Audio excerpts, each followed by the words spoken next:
Phone insurance is worth it if you have an expensive device that you know you're going to be using for a long time. All of the major wireless carriers offer phone insurance plans for a monthly fee.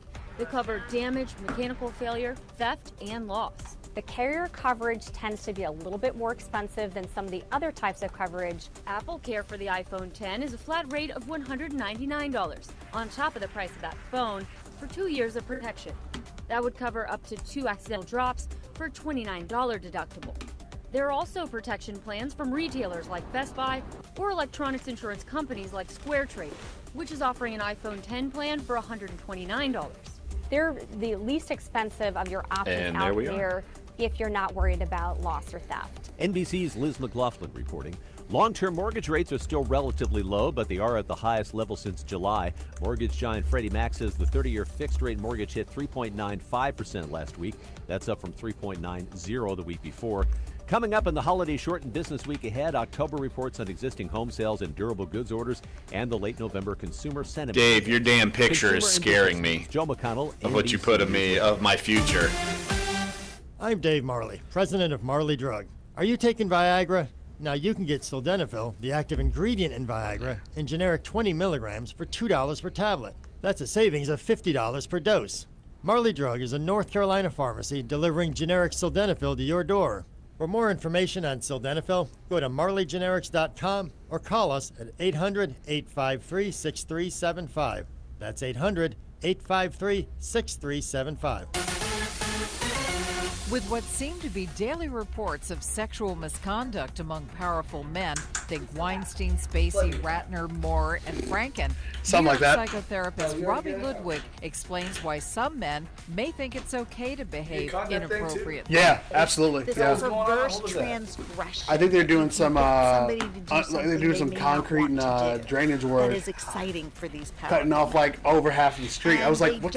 Like, oh, there must have been an accident or something else, but no, it wasn't moving. Dr. Ludwig believes our culture, whether in Hollywood, at the office, or on Capitol Yes. Hill, It is. often Watch your enables their language. behavior. These are entitled, powerful men. I knew it. All right, 1 minute. David Francis in the corner crying. They had within a culture that was silent. Dave, why are you ruining my dreams by posting Health a update. Sarah Lee shaved head child photo? Well, I mean, he's only That is awesome. all he's doing is just reminding you of what you said you did. So I'm sorry.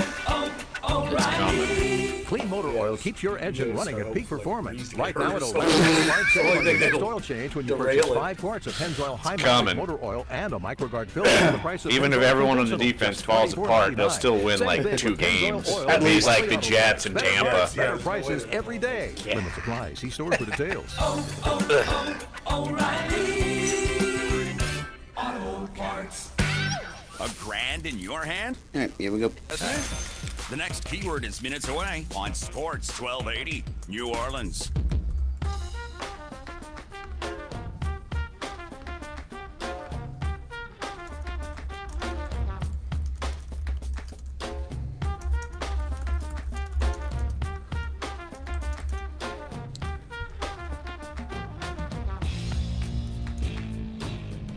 Dunc and Holder on a Monday, November 20th.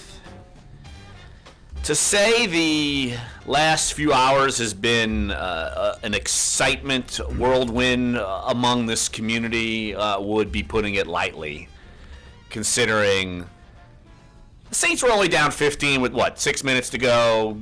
Game was over. We all were saying, it's going to be just one of those games. They were going to lose at some point, and all hell breaks loose, a la 2009 against the Washington Redskins, and the Saints come back to win 34-31. It's funny, in the Washington Post, a headline to a column simply read, "I can't believe the Redskins lost that game." I think everyone in New Orleans is saying, "I can't believe the Saints won that game." And Jeff, in your column on NOLA.com and in our print editions of the Times-Picayune, you liken this game back to the Redskins game. And even Sean Payton, of all of his deflection and doesn't want to compare, he couldn't even help it to compare back to that 2009 Redskins game where the Saints had no business winning. a series of fortunate events for the Saints, and voila, Saints are 8-2, won 8 in a row. And it was just coincidental that Robert Meacham was the honorary game captain yesterday to kind of complete the serendipity. It was a remarkable comeback, and it took a lot of things to go right for the Saints, and kind of an epic collapse for the Washington Redskins. I don't know how they recover from that. They've got 4 days to do it. They play on Thanksgiving Day. But the Saints, you can just kind of feel it, can't you, Larry, Clyde? I mean, the momentum on Sundays is like real. You can feel the confidence growing each weekend, and that carried the team down the stretch. What's so strange about that game yesterday is that, I don't know if you guys saw this yesterday during the game or at least afterwards, but obviously the first thing that people started doing was bring up the probability and the fact that Washington, with 6 minutes left, had a 98.9% of winning that game. And to know that, you realize that everything in those last 6 minutes had to be precise. It had to be perfect. Otherwise, if one thing would have gone wrong, if you call a timeout too early, if you call a timeout here, or you don't call a timeout, or you don't get that stop. That Manti Te'o stop was obviously, if I could pinpoint one thing I remember specifically about all of us sitting up there in the press box yesterday, was like, wow, that may be it. Like, this may actually be happening now. Yeah, Von Bell was in on that tackle as well, and then on the last defensive stand, he's making plays left and right, overcoming some coverage issues earlier in the game, and really showed where he thrives, and he was just playing free and kind of out of his mind in a good way. But you look at the way that this season has gone. We've seen wins in blowout fashion. We've seen wins where the Saints led. It wasn't pretty, but they still won. This is the first time the Saints have really seen some massive major comeback adversity that they had to go through. And the fact that they pulled it off, I think, does speak wonders for this team. And look, Jeff, we're going to go over through all of the scenarios of X, Y, Z, A, B, C, D, E, everything that had to go correct for the Saints for this result to actually become the result, as opposed to a 31-23 loss or a 31-16 loss, because as Claude just alluded to, there were steps along the way, and you were getting in the elevator even after the game talking to a Washington Post columnist wondering, say on 3rd and 1, why doesn't Kirk Cousins just go Drew Brees and jump over the line and hold the ball out and pull it back, and then it's a first down? And that boggles your mind every time it doesn't occur. Every time. I just don't understand it. They have a foot to gain. Every team in the NFL makes it so hard, and the Saints and the Patriots, they're the other team, they always make it look so simple. And I said to you in the press box, if they don't leap over the top and they try and run it outside, they're going to get stopped. The Saints, Dennis Allen is a very good defense coordinator. He run blitz, sent everybody in there, and they weren't going to let them do it. It's not that hard to gain a foot. But Washington made it so, and I thought once that play happened, the Saints were due to win. There was just no way they were going to stop Drew Brees, especially in those situations, because the Saints are basically 4-down territory. When they have 4 downs to get a first down, the way he's playing, they're going to score a touchdown. And it was the great play call, I thought, for the 2-point conversion. D'Angelo Hall did not do the best job of getting off a block. He got blocked for about 10 minutes outside. I don't know what he was doing. By Josh Hill, right? By Josh Hill. But a great play call, because it was basically a one-on-one situation to the outside. But the Saints had all the momentum at that point. Although it did occur to me at one point that maybe they scored too fast. I mean, there was over a minute left. I was wondering that actually as well, because you could see it, but not this season, Jeff. It's just not the way it's been. Yeah, they get a fortunate intentional grounding call, which I think was kind of sketchy. It didn't look to me like, and that goes back to kind of just a miscommunication play. It reminded me a little bit of the fortune the Saints got. If you remember back in the NFC Championship game when they played the Vikings, they got like a 12-men-in-the-huddle substitution call against the Vikings because there was some chaos on the sidelines and substitutions, and that was a big play because it forced the Vikings to try to pass, and that's when Brett Favre threw the interception. They might have just run the ball there. This was a similar situation where there was a call from the sidelines. Kirk Cousins was on one page, Jamison Crowder was on another, and he throws this errant pass, and the officials throw the flag when actually he wasn't really trying to avoid a sack. He was just trying to get it out quick. and it leads to a huge penalty and takes them out of field goal range. Well, so, again, let's call it unintentional grounding, and yet by the rule, no one was around. He was in the pocket. Right. Too bad, so sad. Yeah, it's just I mean, luck. honestly, yes. It's just complete luck. I mean, there's nothing that, put it this way, there's nothing the Saints did on that play to cause that. I mean, really, it just was the Redskins' misfortunate timing, and it played out perfectly because it took them out of field goal range, and then the rest is history. Well, I think you know by now our format of our Monday shows, no guests. We're open to your phone calls. 504-260-1280 is the number to get involved. Of course, got a lot of coverage from inside the locker room. I had a chance to catch up with Ted Ginn, Larry Warford, Ryan Ramczyk. We'll play those interviews throughout the show. Also, we'll play a couple sound bites from Drew Brees. Of course, in my column on NOLA.com and the Times-Picayune, you knew Drew Brees was going to have to put him on his back at some point. And you didn't think, by the way he was playing and by the way the offensive line was protecting him, that was going to be the day. And my, oh my, was that the day. And that's the national headlines that are everywhere, that Drew Brees put him on his back, and because everyone's so used to seeing this happen, and we haven't seen it that much. And I think it's one of the things, even the lead to my column was saying Drew Brees, the afterthought. And that's what he's been through the 7-game win streak, because they haven't needed him to be this incredible quarterback that does everything.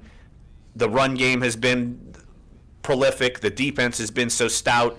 But you knew the defense, obviously through injuries and some miscues from yesterday's game, it was going to be a game where Drew Brees was going to have to do that. I think Drew Brees relished the opportunity, and I bet you after that win, he loved every minute of it, because it just goes to show America, the NFL world, anyone who's sleeping on Drew Brees, you're going to be in trouble, because he still has the innate ability to get it done. Well, it was 11 for 11 for 164 yards, 2 touchdowns. The ball never hit the ground.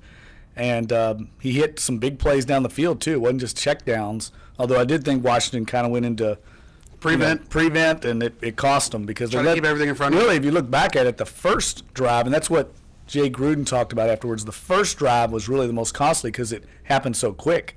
I think they scored in 4 pass plays, and they got down there just so easily. And then you realized, man, if they get a defensive stop here with a 2-minute warning, they've got a real shot.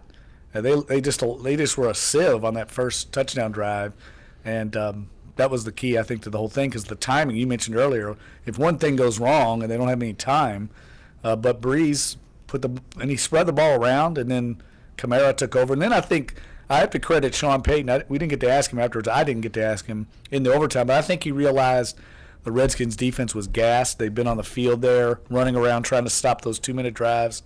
They'd lost a little bit of motivation, and they just ran the ball on them and ran it right down their throats with Ingram. I thought that was perfect. And because you weren't in comeback mode anymore. So what gets you there? And it's not like when they were running the ball, it wasn't successful. They were running when they had opportunities, not playing catch-up.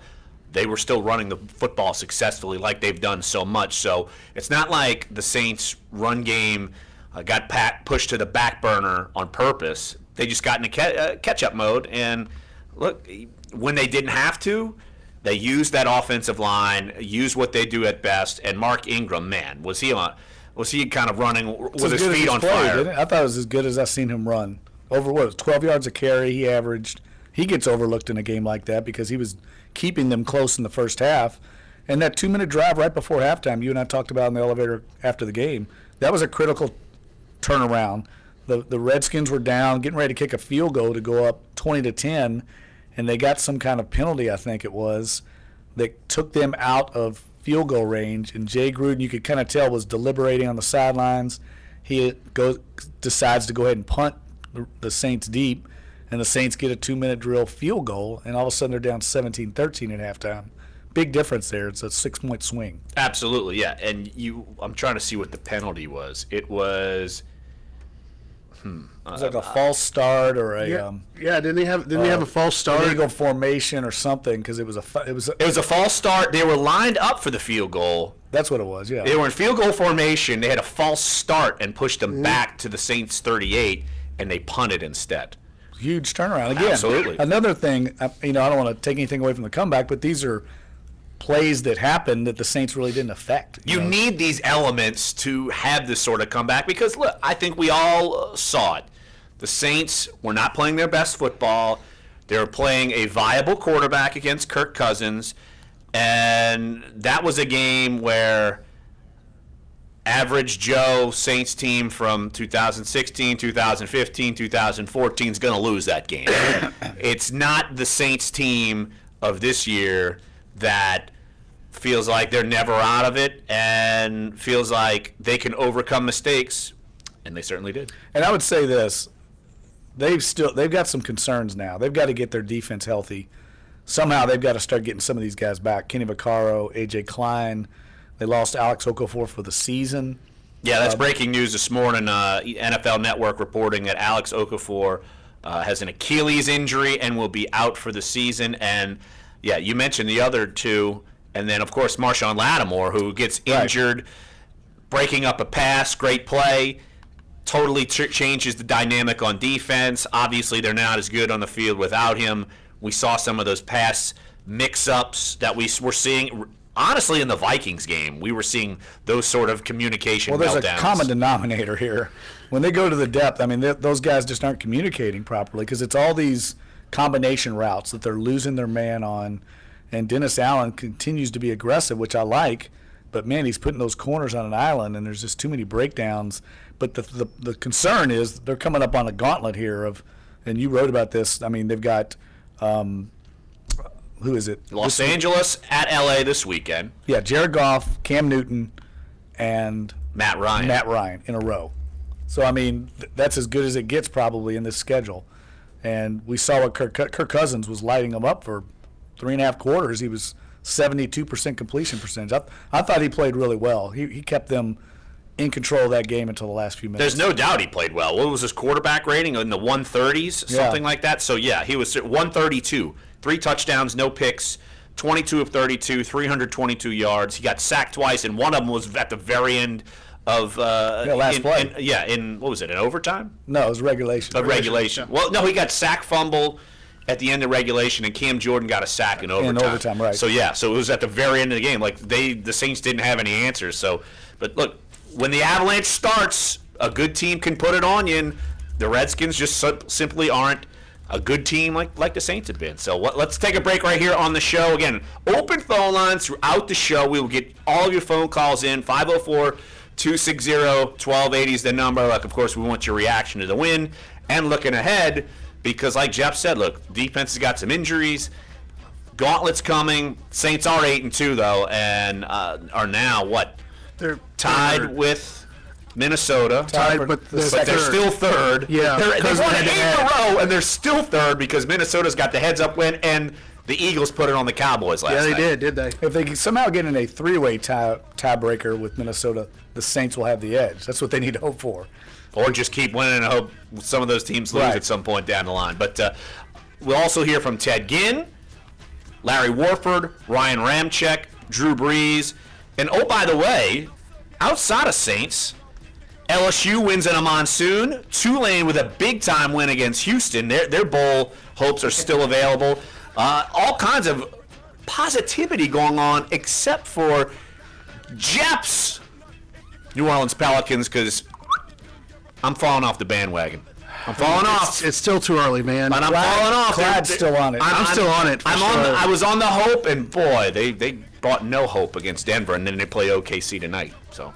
Yeah, it'll be a big game tonight. Absolutely. So come on back. Sports 1280, NOLA.com, and the iHeartRadio app. Dunc and Holder. Jump around. Who's that? House of Pain. House of Pain.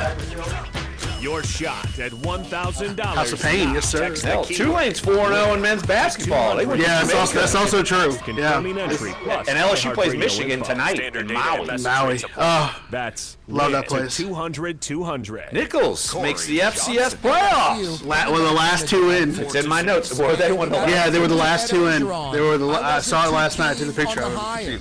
And I'm not going to sit here and say, man, I'm sold on him now. They were. I love him keeping it together. Sports. They were one of the last Hey, two. Dave, if we get callers, just text me. My phone's free. Yeah. Wait, what's that? So literally If the we get last, callers, just text me. Yeah, we got Donnie and Kenner. Donnie and Kenner. Okay. You said your phone's open? My phone is open. Yeah. All right. Fox Sports AM. literally Nichols and South Dakota were playing each other. They were the last two more teams. data? You want to pay for it? You don't have to. Oh, okay, so they're playing each other in the opener. Yeah, and the winner probably plays what, number one? No, the winner plays Sam Houston, which is the number. We got Brother and Metairie also. All right. For 55. That's unlimited talk. Yeah, text, they have a data, buy. America's So yeah, largest, Sam most Houston's number dependable 16. networks. Yeah. Don't pay more. Get more. Straight Talk Wireless. Best phones, best networks, best deals. Only at Walmart. A month equals 30 days. Please refer always to the latest terms and conditions of service at straighttalk.com. iHeartRadio Music Festival. Our sold-out 2017 iHeartRadio Yeah, I Music figured Festival everything from got Las to get pushed up Vegas. for 2 nights, one stage, over 20 of the Tuesday, biggest Wednesday, artists on the planet. Celebrated with iHeartRadio fans from around the world. iHeartRadio, we appreciate it. Our sold-out 2017 iHeartRadio Music Festival, Coldplay, Big Thomas Rhett, The Weeknd, and more.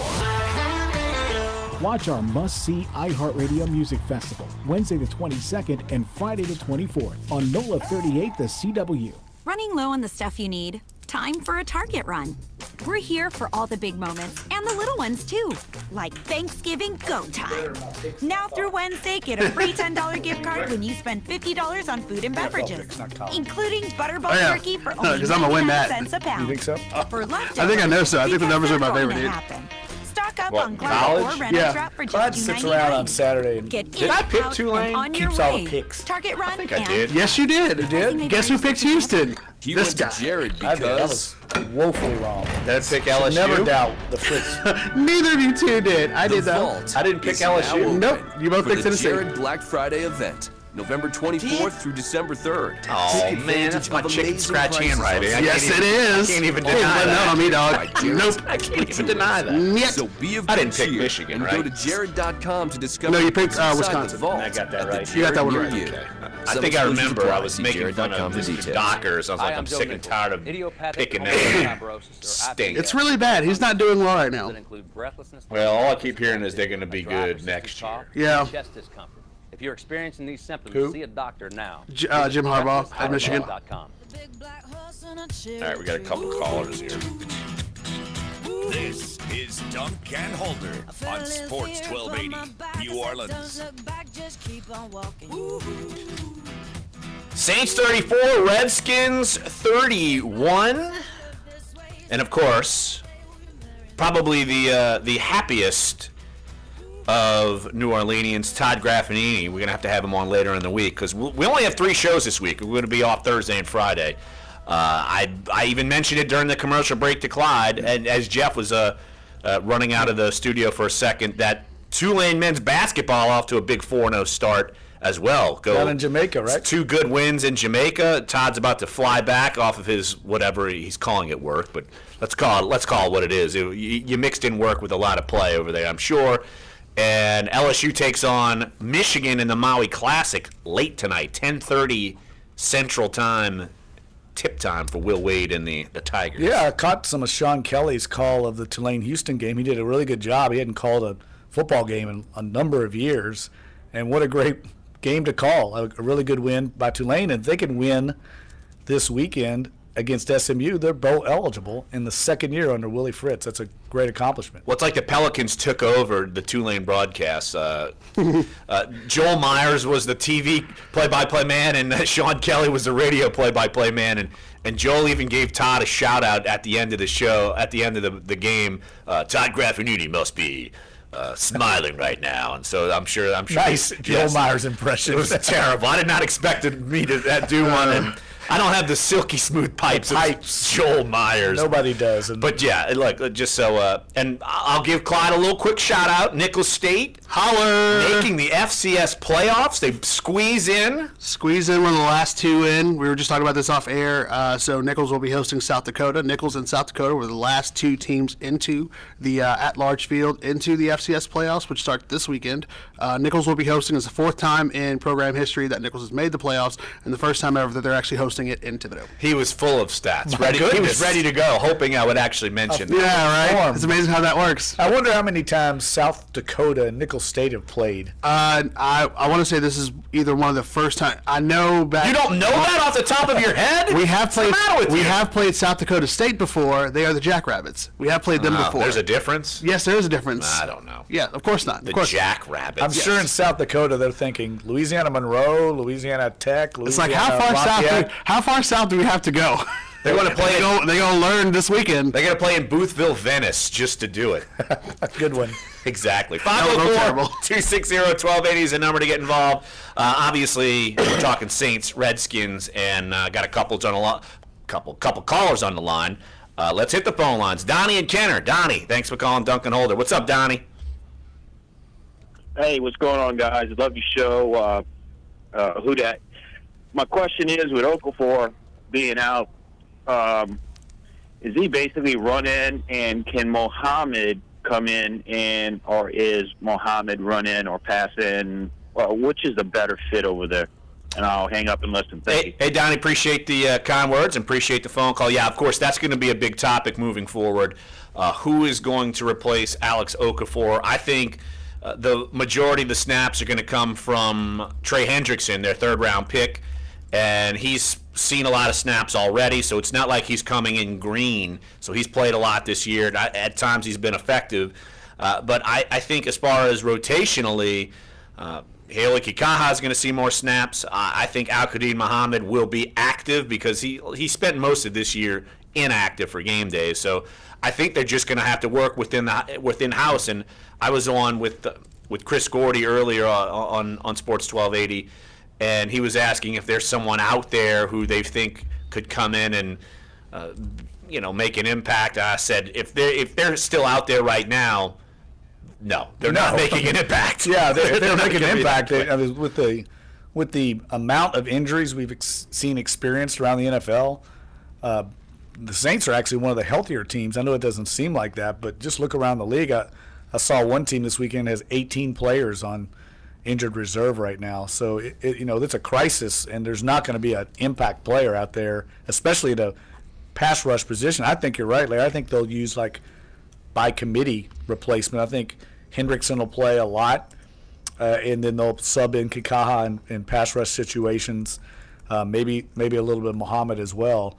But that's a blow for them, and that unfortunately for Okafor too, because he's battled injuries most of his career. He was having a really good season, was really, I think, poised to cash in on this year. No doubt. It was a one-year deal he had, and now he's out for the next 6 games. Honestly, if you're the Saints, you try to land him and keep him in the building so you can have him for next year because, he was playing well. Look, you could tell he fit in with that group, with that defensive line, and really he's one of the more experienced guys. It just shows you how young he is because he's not like he's been around for 10 years. I think he's been around the league for 4 years, so it's nothing like he's not some 10-year vet. And I don't want to disrespect Okafor because he was a much more impactful player than I thought. Yes. But the guy they got to get back is Lattimore. I mean, he is critical to what they're doing.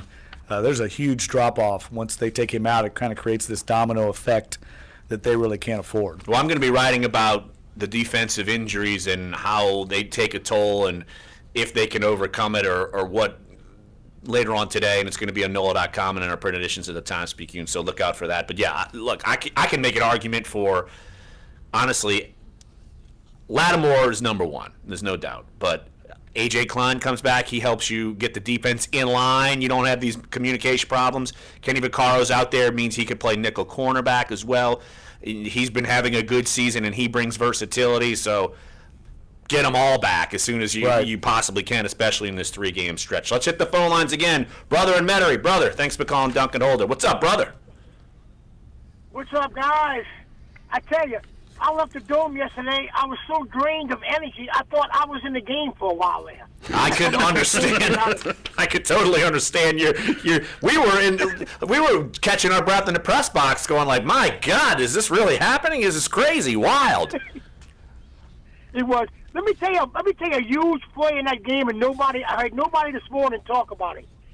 The Redskins were lining up to kick a field goal, and a tackle picked up Okay, and what they had to do, it took them out of field goal range, and they wound up punting. That turned out to be a huge play in the game, guys. Brother, have a great day. I'm good, brother. You too, but I'm gonna have to break it to you. When Jeffrey Duncan brought up that play last segment, right off the bat. Yeah, we just talked about it, brother. Yeah, brother. That's all right. That's It's okay, but he's watching, so that's good. It means he's clearly stylizing and seeing the point that we're seeing too. You were right. That's a play, very observant play because it turned that game around right before halftime. It was a 6-point swing, whereas Washington was getting ready to kick a field goal. It looked like both field goal kickers were dialed in yesterday. Those guys were both just Lutz drilling. was on.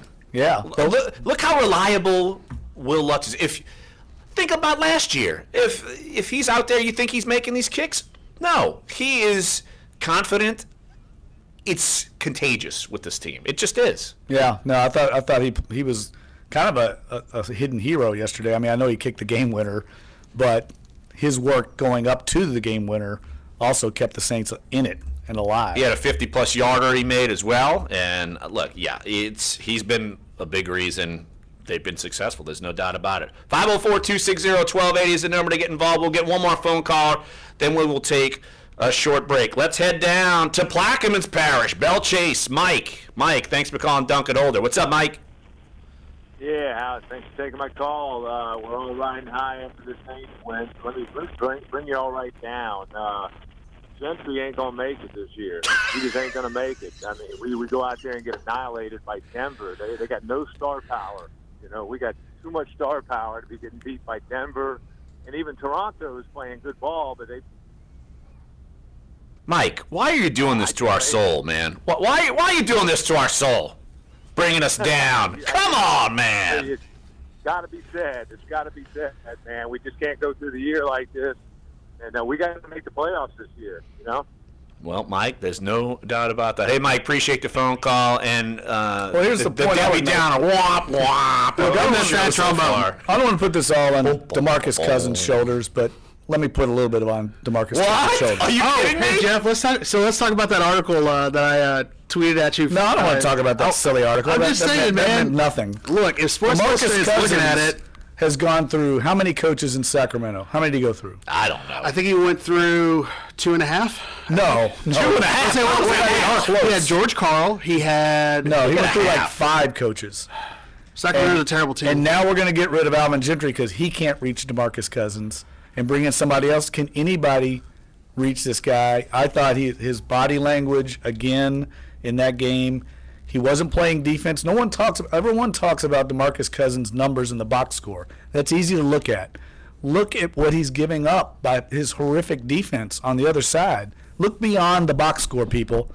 The guy costs his team points defensively, in turnovers, and in missed shots. There's a lot of negativity in addition to his points and rebounds per game.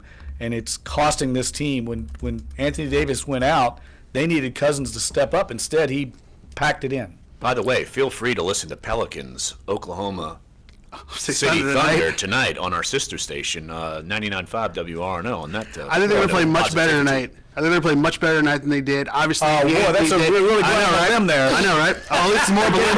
It's more of a limb than you're going on right now. A franchise record, 140-something points to a team that was shooting lights out. Clearly, why were they shooting lights out? Because they weren't playing any defense. That's why I'm saying tonight will be much better. I think they will give Oklahoma City a much better game. Oklahoma City that's still struggling to try to figure out how to beat Western Conference teams. Also, with this huge trio, Carmelo Anthony and Paul George, and also.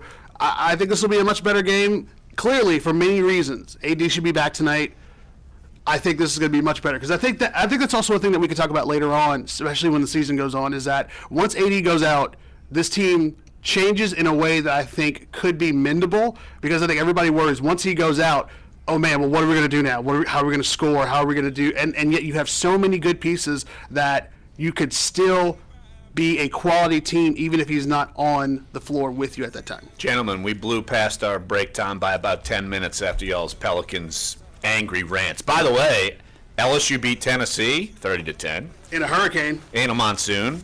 Tulane beat Houston 20-17.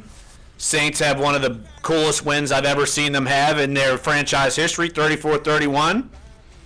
Nichols is going to the playoffs. Nichols is going to the playoffs. Tulane's 4-0. LSU basketball's heading to Michigan. It's going to be okay, guys. Things are going well. It's going to be okay. City. Tomorrow night, UNO takes on Memphis at Memphis. A big game. Look, it's going to be okay, guys. Yeah, exactly. I like that optimism, dude. Let's take a break here. We'll come on back. Sports 1280, NOLA.com, and the iHeartRadio app. Dunc and Holder. Man, y'all's ranting and raving. Jeez. Swear to God, what's wrong with you people? I didn't see that coming, Dave. Man. Say like Lame Alvin Gentry. Happy Monday from the Fox 8 Weather Center. I'm meteorologist Shelby Latino. Temperatures will climb into the mid-60s What's up, this afternoon under mostly sun. What's up, Will? He brought us that. Clouds building in for tonight. That will help to keep temperatures slightly warmer than this morning.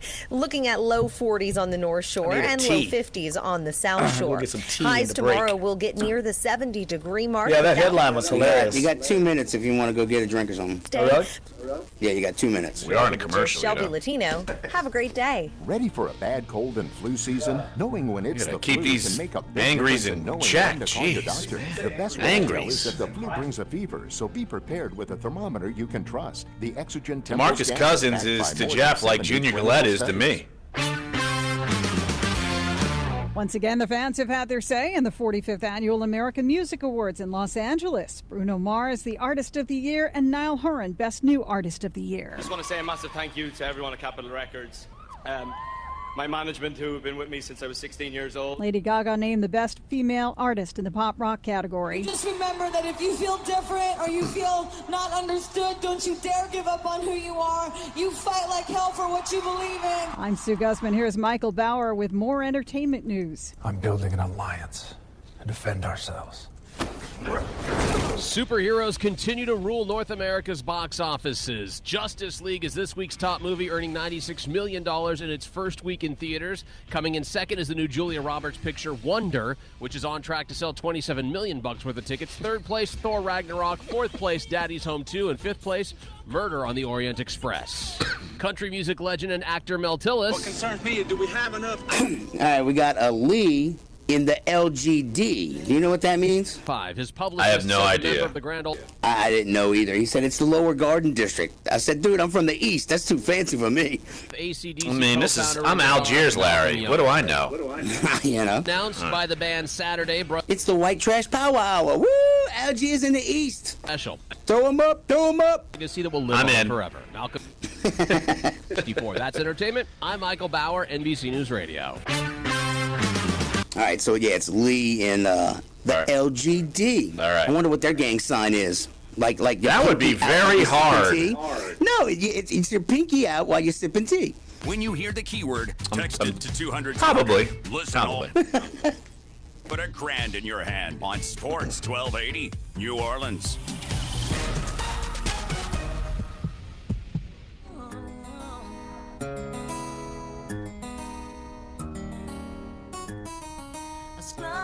Your teams, your Sports 1280, New Orleans.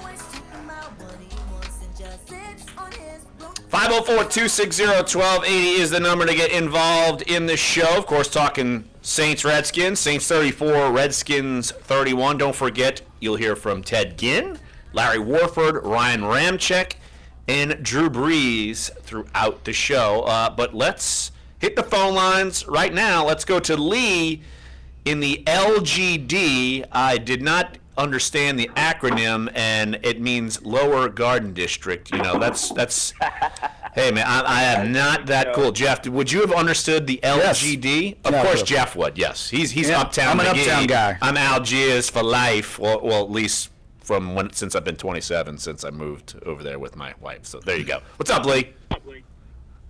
Hey, guys.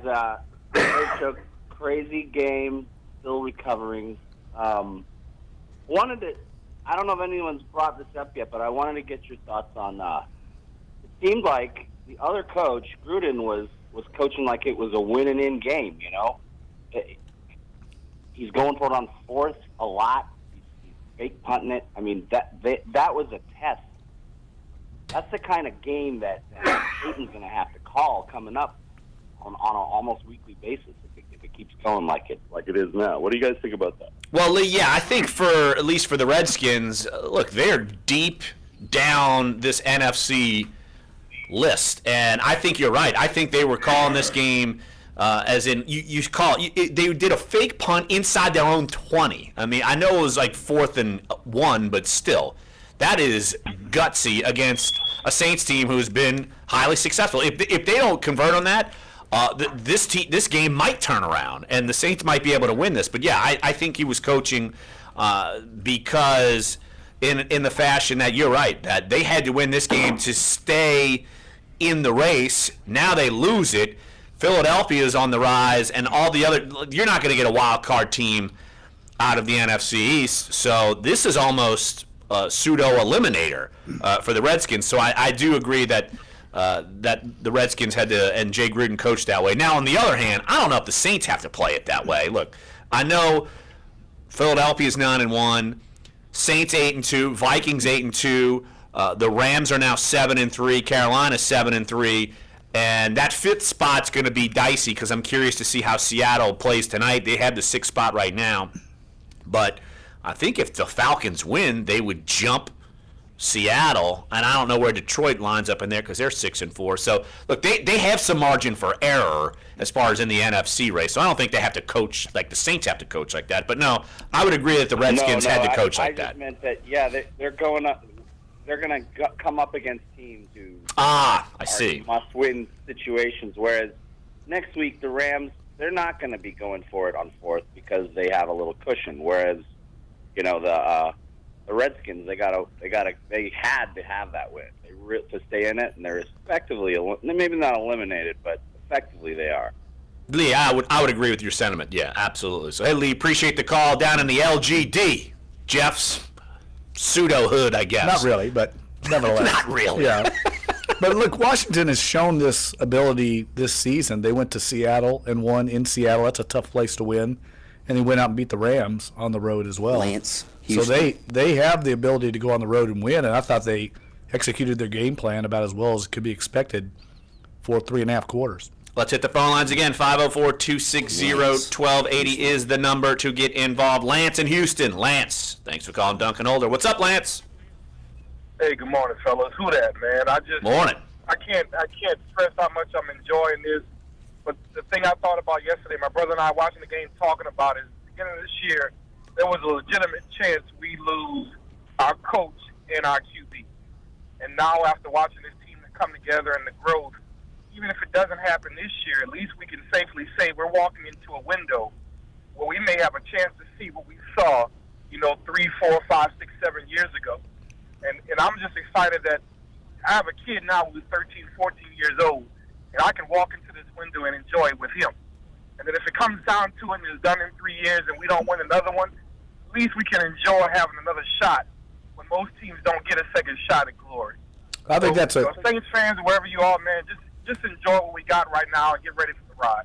Lance, that's a great point, and I thought about that in the press box yesterday because I had written a column about, I think it was 4 years ago, when the Saints had a really tough home loss to Atlanta and got eliminated from the playoffs, and I said that the glory days of the Saints were over for now, and 4 years was pretty much a long drought, and now it's back, and you don't get that very often, a second window with a quarterback like Drew Brees. So you're right. I think we've got a window here with this young team that they're going to be a viable contender for the foreseeable future. Let's just enjoy it, man. Let's just enjoy it, and the way it plays out is the way it plays out. But, man, if you haven't spent time in the Dome, I'm in Houston. I'm going to be coming home a lot more often just to try to soak up what I can, especially since we've seen it happen before. There you go. I appreciate you guys taking the call, man. There you go, Lance. Yeah, I would agree. Enjoy it, and he's so right. And it takes me back to 0-2. The Saints looked like they were having no business being anywhere talked about in playoffs. Sean Payton, if the season would have gone that way, we'd be talking about it. This last year for Sean Payton, Drew Brees might be on his way out.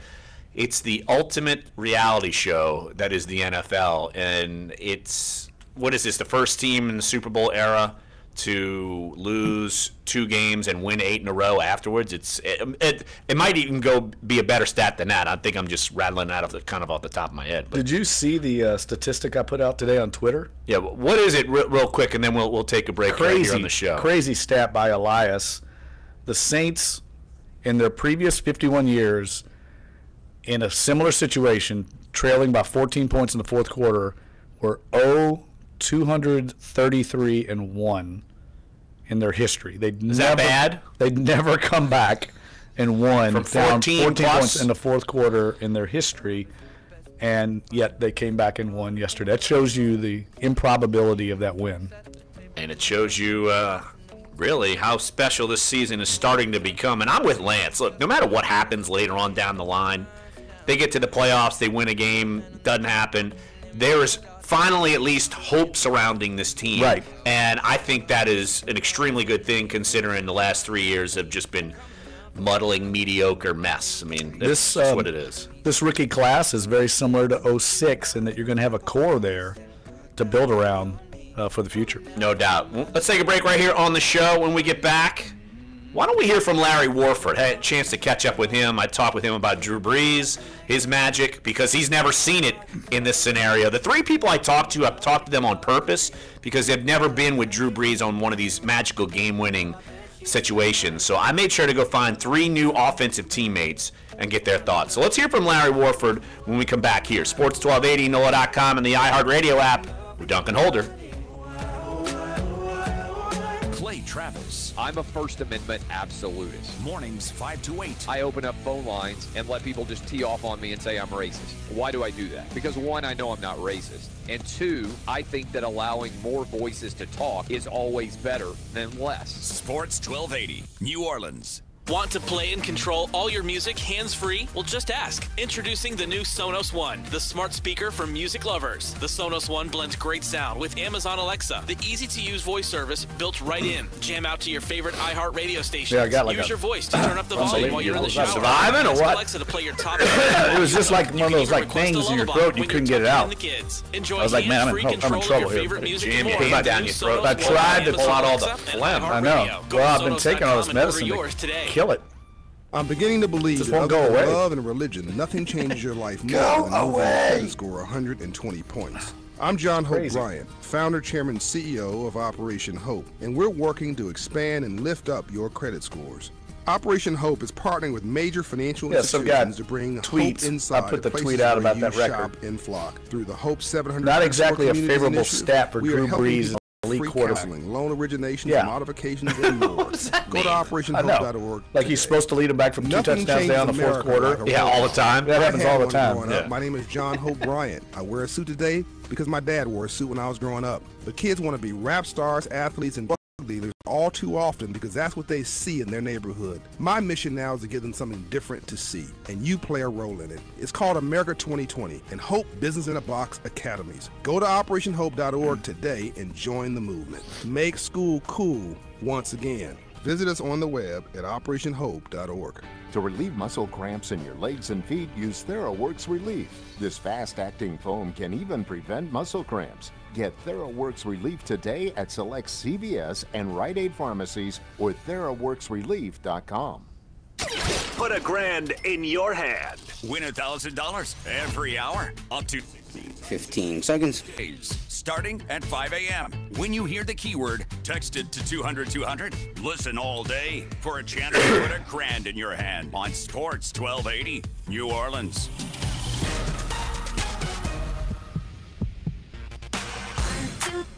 Not only you and me, got 180 degrees and I'm caught in between. This is Dunc and Holder on Sports 1280, New Orleans. Let's hear from Larry Warford, Saints guard, and first time he's really experienced kind of the Drew Brees thrill ride because he's been part of the big reasons why the Saints have run the football so well, specifically in the last couple of games because he missed some time. But look, I caught up with Larry Warford, Ted Ginn, Ryan Ramczyk, all by design because I wanted to hear kind of their reactions to the Drew Brees put the team on his back, 11-11, 164 yards, 2 touchdowns in the final 6 minutes of the game to get them to overtime. So we'll start off here with Larry Warford. We'll hear from Ted Ginn, Drew Brees, and we'll also hear from Ryan Ramczyk in hour number 2. But wanted to kind of wrap up this hour with a little interview I had with Larry Warford. Your average boring game, right? Average blowout? That's terrible. It's so boring. I mean, why did I even come today? I know, it's so boring. I know. Yeah. Well, for those Saints fans who left, I don't know how many actually left, but yeah, obviously, one of the more exciting games you've probably ever played in your career, I'd say. It's definitely one of the more exciting ones. I mean, I was with Detroit last year and previous years. We had a bunch of these games, but this one was fun. And so why this game is exciting now, it wasn't pretty by any means, but we all came together and got that win. It's no better feeling than that. What about the offense? Look, you're down 2 scores, 15, and you come back, get it done, and then in overtime, just to have the offense kind of push this thing through. I mean, it's such dire straits. I mean, how gratifying was that for you guys? It's great, but the defense allowed that to happen. Stopping them when they had the ball first in overtime, and but on the other hand, that's just a good a credit to this whole offense and this team. There's no one panicking on the sideline. No one felt out of it. It's just great to be part of that type of culture, and knowing that there's no quit in any of these guys. And but yeah, man, it was exciting, and the offense went out there, took control. When we really needed it, and I got that win, man. So it was awesome. What about the way Drew? I think he was perfect in those last 2 drives. Yeah, he was 10 for 10, 160 yards, 2 touchdowns. I think he still got it. You think so? Yeah. I mean, what else? Other proof do you need? So, I mean, he took control and field general, man, just up and just down the field. He had things rolling, had gotten a groove, and that's just Drew, man. Yeah, he responded, man. 8 wins in a row. I mean, how special is this right now? And although, I've talked to Ron so many times, it's we haven't accomplished anything yet. But I mean, you're 8-2, and you're still one of the. You're playing at a high level, even in these crazy games. I do agree with Teron. But 8 straight, that's hard to do. That's really, really hard to do. And for the years I've been in the league, I mean, you don't see that too often. By a lot of teams, and but there's a lot of football left to be played. We're not invulnerable by any means.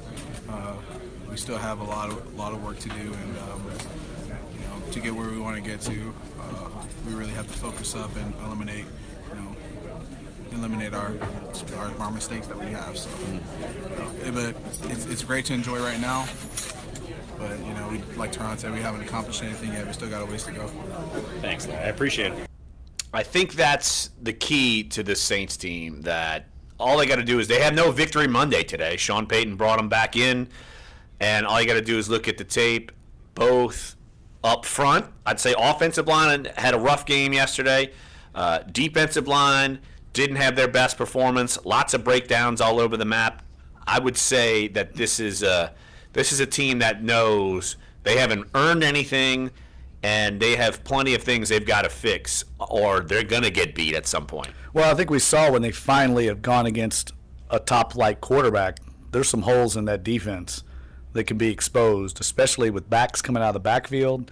I mean, Chris Thompson was really giving them trouble until he was injured, and I expect Sean McVay and the Rams to try and exploit some of that as well. I mean, he's one of the top young offensive minds in the game, and alluding to that 8-game winning streak that you and Larry Warford were talking about, it's tied for the 3rd longest in franchise history. Of course, they won their first 13 games in 2009, the Super Bowl season. They won 9 games in 1987, had a 9-game winning streak then, and then a 9-game winning streak in 91. But this is the first time since then. They also, I guess, in 2011 won their final 8 games. Yeah, they went 5-3 and then won 8 in a row, something like that. Right. Yeah. So this ties that record. So it ties for the 3rd longest. So it just shows you how difficult it is to accomplish. All right, let's take a quick phone call as we're getting to the top of the hour break. Let's go to Lafayette and talk with Jeremy. Jeremy, appreciate you calling Dunc and Holder. What you got? Hey, how's it going, guys? Good. All good. Awesome. I was having a little watch party yesterday, and 5-6 minutes into the fourth quarter, I actually had people leaving, and I was bummed out. But I had my eye on the TV. You know, I kept believing, even though I knew probability wasn't on our side. But wanted to know, how did it seem in the dome? How did the crowd seem? Did a lot of people start to actually leave, or? Hey, Jeremy, appreciate the phone call. Yeah. And I do look. Some people started leaving. I mean, that happens. And I don't think it's this. Oh, fans aren't believing. They just thought it wasn't their day. Right. And I mean, and look, they weren't. Nobody was booing. I think they were just kind of stunned a little bit because some of the touchdowns that Washington scored on were those kind of what just happened. I mean, guys were wide open. There were a couple plays where the miscommunication breakdown and guys, the Ryan Grant 40-yard touchdown pass.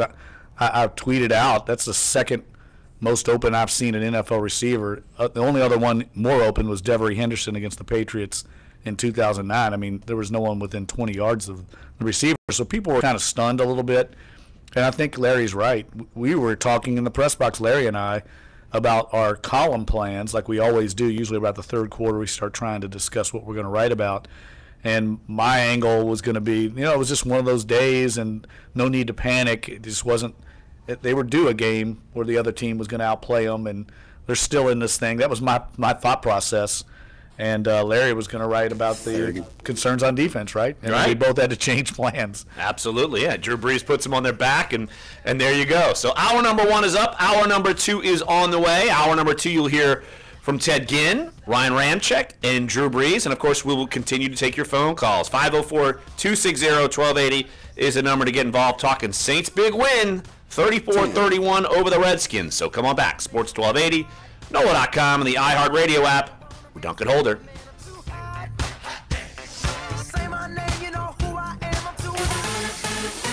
The latest shots are recommended for just about everyone over the age of 6 months. They don't prevent all cases of the flu. Health experts say that flu shots are about 40 to 70% effective. Still, they do reduce the risk of complications. A new study out of Canada that looked at 10,000 kids confirms that. If you haven't gotten a flu shot yet, you might want to consider that. And this one is for all you dog lovers out there. Adopting a pooch could help you live longer. Swedish researchers studied more than 3 million people, and they found that those who are older and live alone are 11% less likely to die from heart disease if they have a dog, and a third less likely to die from all causes. The study speculates that caring for a dog keeps people more physically active, leading to better overall health. And petting a dog, well, that's also a big stress reliever. Health Update, Sarah Lee Kessler, NBC News Radio. You get tackled in bounds. WNOE FM HD2 New Orleans. Listen on the free iHeartRadio app. Sports 1280.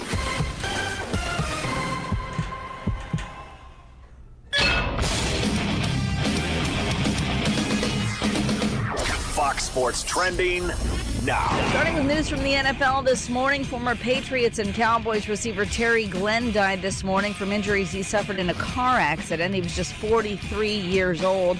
Last night, the Cowboys lost to the Eagles 37-9 Philly. Dallas falling to 0-2 without Ezekiel Elliott and O-lineman Tyron Smith. Coach Jason Garrett. Guys get hurt. Guys get out of the lineup for different reasons, and you just have to keep moving on. And we haven't done a good enough job of that at this point over the last couple of weeks. Dallas falls to 5-5. They're now 4 behind NFL best 9-1 Philadelphia. The Broncos are moving on. They've fired offensive coordinator Mike McCoy, and according to multiple reports, promoted quarterbacks coach Bill Musgrave to the new play caller. Atlanta's Georgia Dome was demolished this morning. And news from the NBA, David Lee officially announced his retirement from the league via Instagram. I'm Deb Carson. I was 11 years old at my... All right, 4.5 minutes. I fell I don't know how many times. Michelle Kwan is the most decorated figure skater in U.S. history. But I had a dream. My dream came true because I dedicated myself. Dedication made Michelle Kwan a champion. I was passionate about something, and I made sure that I worked hard for it. And dedication can make your dreams a reality. Whatever your dream and goals are, they can come true. Dedication. Pass it on from the Foundation for a Better Life at values.com. Never give in.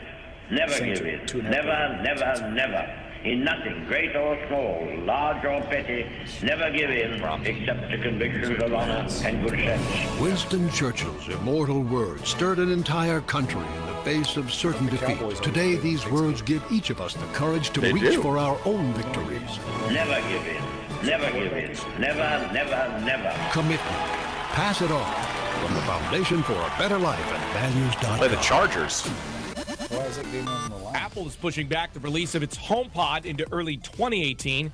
The company says the premium smart speaker, quote, needs a little more time to bake. The baking must be serious if Apple has decided to miss the holiday shopping season.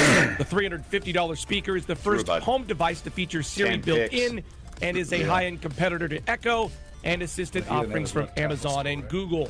Electronic Arts is halting in-game sales of virtual goods in its high-profile sequel to Star Wars Battlefront. The company says it's turning off such microtransactions for now on the video game, presumably bowing to pressure from customers who fear big spenders could gain an unfair edge over other players. Movie Pass. Well, you're right. How they going to deal with from $10 a month to $7. Ingram and the subscription service lets users see unlimited movies in roughly 90% of theaters across the country. Movie Pass says it has over 600,000 like subscribers. 50-something to 20. Tech Report, Larry Olson, NBC News Radio. Oh, I don't see them. In Africa, 5-year-old Allen has no had a zillion points. She and millions like her walk miles a day for dirty water. But together, we can end their walk by providing clean water close by. Instead of spending hours walking to get water that makes them sick, girls can be in the classroom, and moms will gain back time to care for their families. Sons and daughters can grow up strong, finally free of sicknesses. It's true.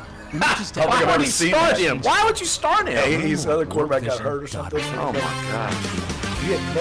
Once again, the fans have had their say in the 45th Annual American Music Awards in Los Angeles. You get picked, but he didn't do anything. I think they took him out, right? Best New Artist of the Year. 4 picks? Oh, my gosh.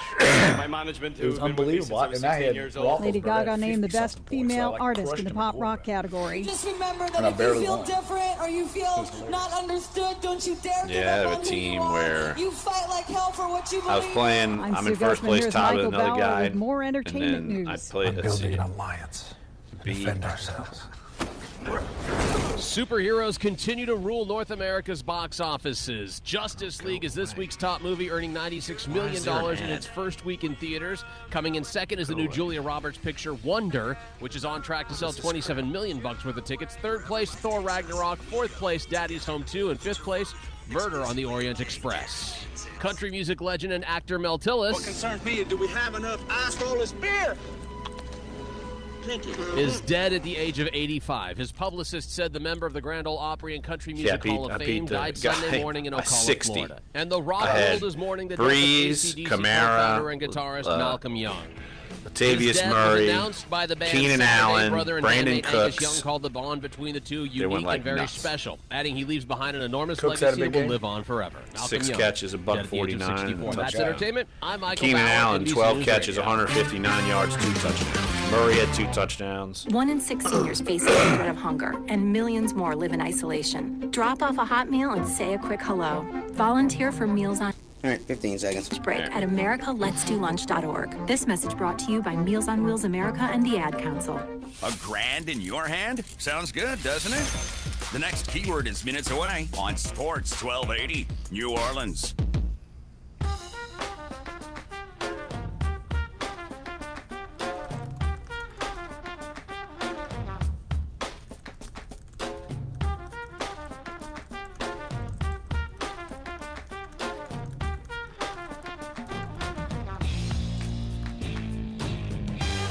Dunc and Holder, hour number 2 in our NOLA.com Times-Picayune studios. Larry Holder, Jeff Duncan here with you. If you missed any of hour number 1, sports1280.com, NOLA.com, iTunes, SoundCloud, and YouTube. Of course, we're talking Saints Redskins. Who would have thought 6 minutes left in the game, down 15, the Saints would have come back to win the game in overtime?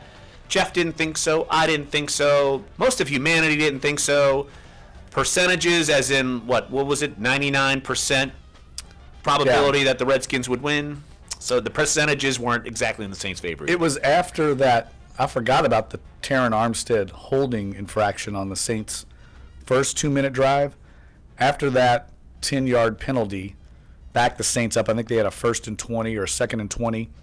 The win probability for the Redskins increased to over 99%. And then the Saints promptly just strafed them on the next 2 or 3 passes because the Redskins started playing back deep, not letting anything get over their heads, but they allowed the Saints to quickly eat up that 1st and 20. I mean, it was really not a problem. Yeah, that was at first. It was the first drive started at 5:58. They got a first down, and then on 1st and 10 at Washington's 45, Armstead has the holding call, and then you have the Fleener pass, you have the Kamara pass for 10 yards, and then he finds Ginn for 7 yards on 3rd and 2 and got the thing going. And honestly, let's be honest,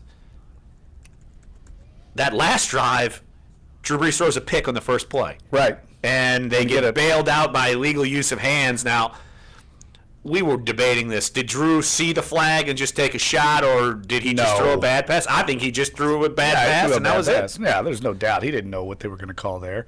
But, we haven't talked about just how fortuitous it was, the Kamara touchdown. I wrote about that, but if he doesn't bobble that thing, I don't think there's any doubt that he gets tackled around the 7 or 8 yard line. If you go back and look at it, the Redskins, when he bobbled it up in the air, it caused a split second of indecision because they didn't know whether to go for the ball or him, and it was such an unusual play that indecision caused the slight hesitation that allowed him to gather the ball back in and then knife through those. There were 4 defenders there and no one else, and he scores a touchdown. It was an incredible play, and if he doesn't bobble it, who knows what happens. It was really Robert Meacham-esque when he steals the interception away and runs it, and total change of course for that game in 2009. And we know Sean Payton brought Robert Meacham in to be their legend player by design because of that game in 2009.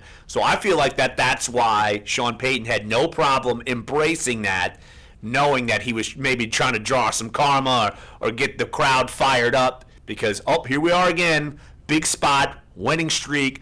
Let's get this crowd juiced up right at the beginning of the game because Robert Meacham was that hero of that game. And obviously, you got a lot of heroes in this game, but Alvin Kamara is certainly going to be remembered for this game. Hence, our headline of the front page of the Times-Picayune today, ka-ching, also hearkening back to little old Seth Green in a Checkers or Rallies commercial, cha-ching, way back in the early 90s, where people latched onto that thing.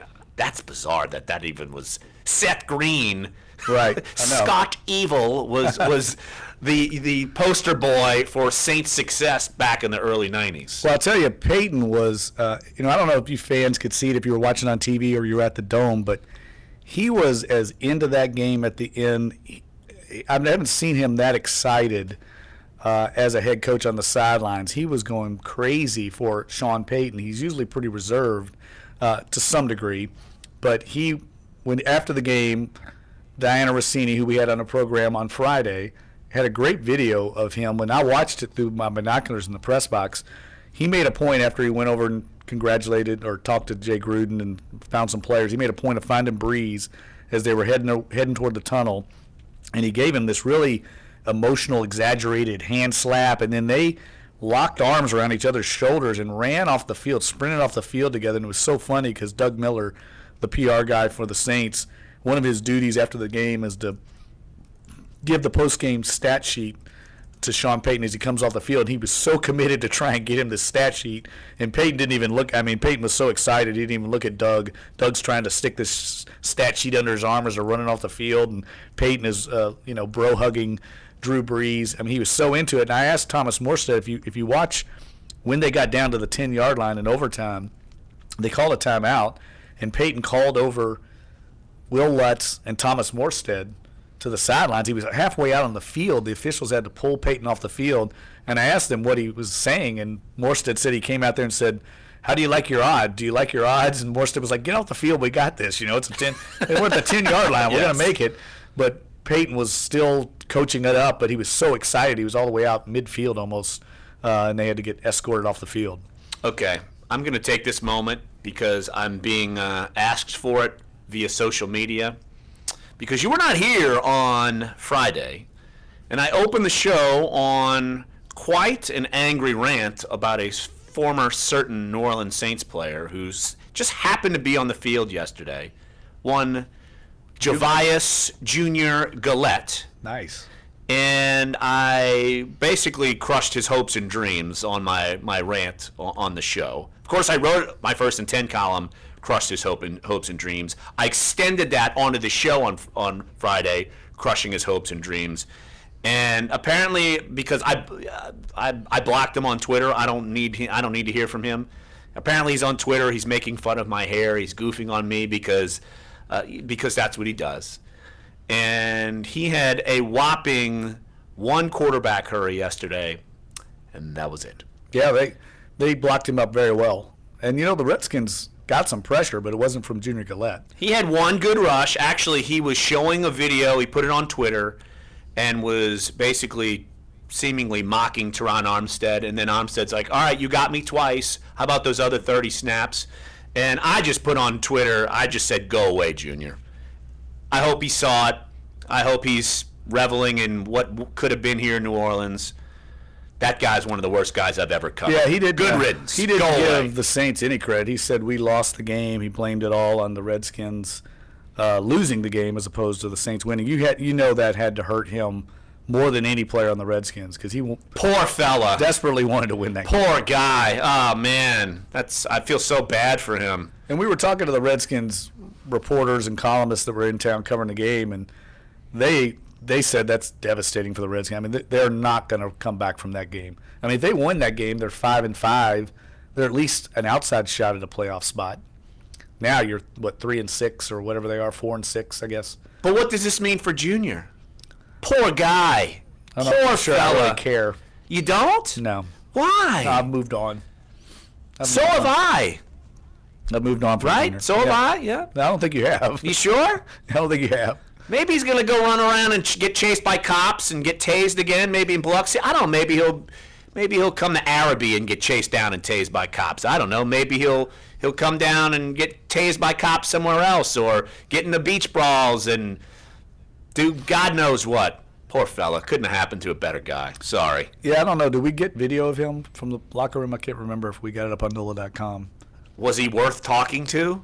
I don't know. We usually go to the visiting locker room and get video, but I didn't see. I just saw his quote sheet afterwards, and he basically, like a lot of Redskins defenders, said we lost the game. We didn't. The Saints didn't win it, and I thought that was kind of a loser's lament. Well, loser, Junior, rhymes enough for me to put them together. I think the Saints are doing fine without Junior. I guess I can finally move on from him. Can I?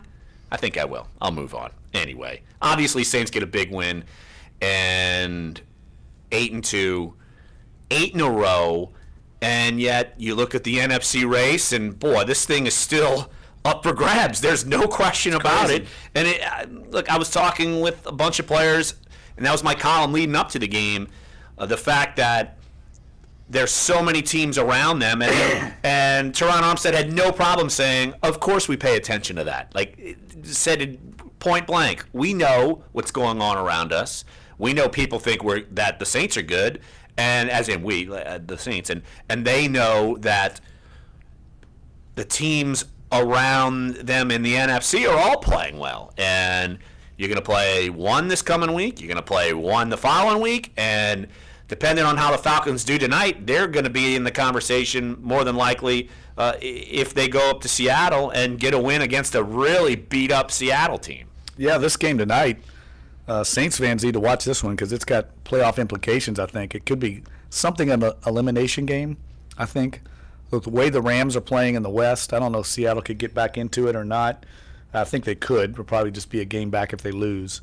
But right now, if the Falcons lose tonight, I don't want to say they're out of it, but they've got they'd have to really turn things around to get back in it. Now, the Saints still have 2 games left with them and have to go to Atlanta, in a few weeks, I think it is? Or they'll go to Atlanta in Thursday night game, right? In, I think it's week, let's see, we're going in a week. 14? Yeah, I think that's week 14 on a Thursday night, short week, coming off of a tough home game against Carolina. So It's going to be tough. And Carolina's playing well somehow. They seem to have righted their ship. I gave up on them in about week 4. It shows you what I know. But these next few weeks, Saints are going to be playing good quarterbacks with a banged-up defense. If they can get – I know Lattimore supposedly tweeted out saying he's okay. I wouldn't read too much into that. You never know. Everybody says they're okay, and then they might miss 3 weeks. Right. You just never know. Yeah, you just don't know. I wouldn't put too much stock in that. The doctor's going to make that call, not Lattimore. But they need Lattimore on the field, especially against the Rams. And the Rams lead the league in offense, scoring offense for sure. And they got shut down yesterday by the Vikings. The Vikings have to go to Detroit on a short week this week and play the Lions on Thanksgiving Day. That's always a tough game. The Lions are usually pretty tough at home on Thanksgiving. Let's take a call, and we will head to break after a phone call. 504-260-1280 is the number to get involved. Josh in Sacramento. Josh, thanks for calling Dunc and Holder. What's up, Josh? Hey, man. Feeling pretty good after yesterday's win, like everybody else. I would bet you are, Josh. I would bet you are. Like I said, the West Coast's biggest whodat. Is that the claim I gave you when people wanted to have like a Royal Rumble battle over that title? They did. But it was a pretty good Sunday yesterday. I pretty much predicted the score. I posted on my Facebook. I predicted the score, and I actually took a screenshot of it. Saints 34, Redskins 31.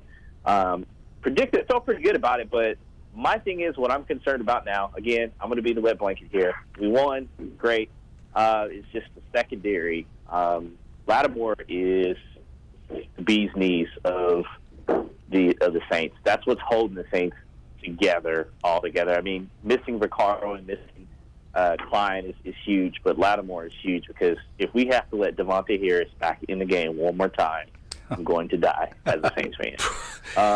Josh, I will tell you this. Don't sugarcoat it, Josh. Josh, I will tell you this, that you are not alone. The Twitter venom that flew across my mentions of one Devontae Harris was not so kind. I guess people forget that he kamikazed over at his old teammate Mike Evans to try to save Marshawn Lattimore, but that's probably the best tackle he made all year.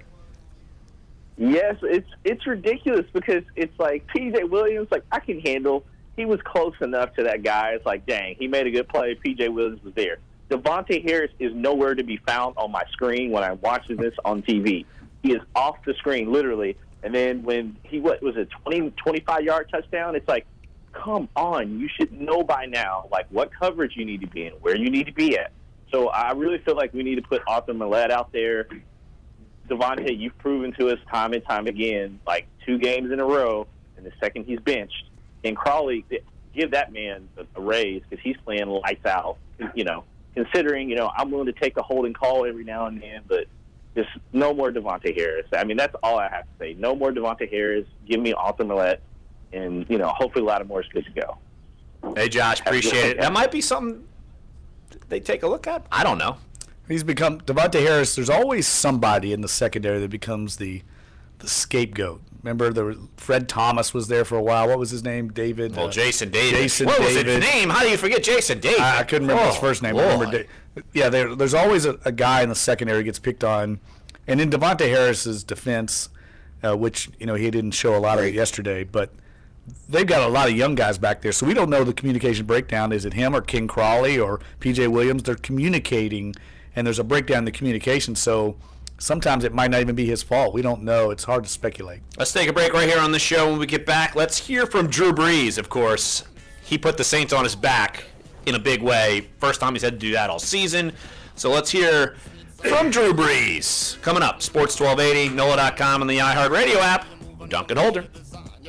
From my mind, forget that corny line. Now let me hit you off now with this question sign. Your shot at $1,000 now. Text the keyword BILLS to 200-200. You'll get a text confirming entry plus iHeartRadio info. Standard data and message rates apply. That's BILLS to 200-200.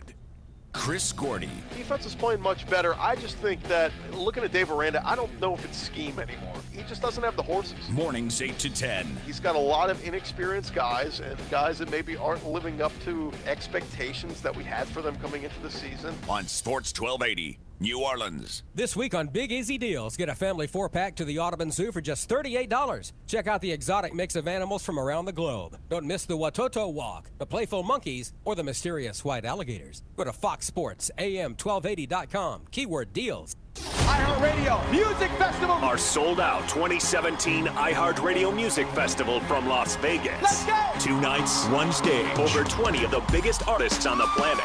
Celebrated with iHeartRadio fans from around the world. iHeartRadio, we appreciate it. Our sold-out 2017 iHeartRadio Music Festival. Coldplay, Big Thomas Rhett, The Weeknd, and more. Watch our must-see iHeartRadio Music Festival, Wednesday the 22nd and Friday. All right, we got Cordell in Minnesota and Matt in D.C., a Redskins guy. Okay. Season provide. At least I think he's a Redskins guy. Because he was saying, he's like, man, you should hear it up here. These people are going nuts. Running back Mark Ingram says no one in gold gave up. Everybody believed in each other. We was like, God, I got ESPN here in the studio, and I'm watching all the replays because I had to hear everything on the radio. Right. I just saw the Kamara catch. I'm like, oh my God, that is so awesome. Yeah, exactly. And he's just like, boop, boop, boop. It was pretty incredible. Yeah. I'm driving down the interstate because I was in Memphis all weekend long. And, jeez, that was a fun ride.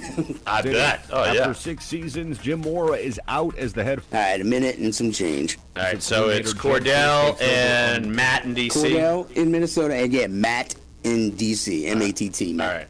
Off Kyle Busch at the Ford EcoBoost 400 in Miami was also the last race of Dale Earnhardt Jr.'s career. He finished 25th. That's sports. Jake Orwin, NBC News Radio.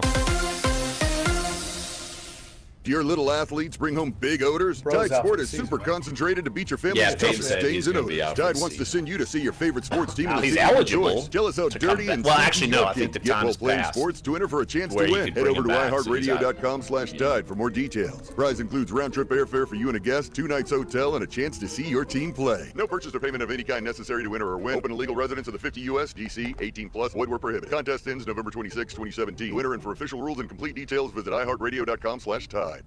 Put a grand in your hand. Win $1,000 every hour, up to 16 times a day, weekdays, starting at 5 a.m. When you hear the keyword, text it to 200-200. Listen all day for a chance to put a grand in your hand on Sports 1280, New Orleans. I know. Ooh, girl, you're shining like a Fifth Avenue diamond. This is Dunc and Holder on Sports 1280, New Orleans.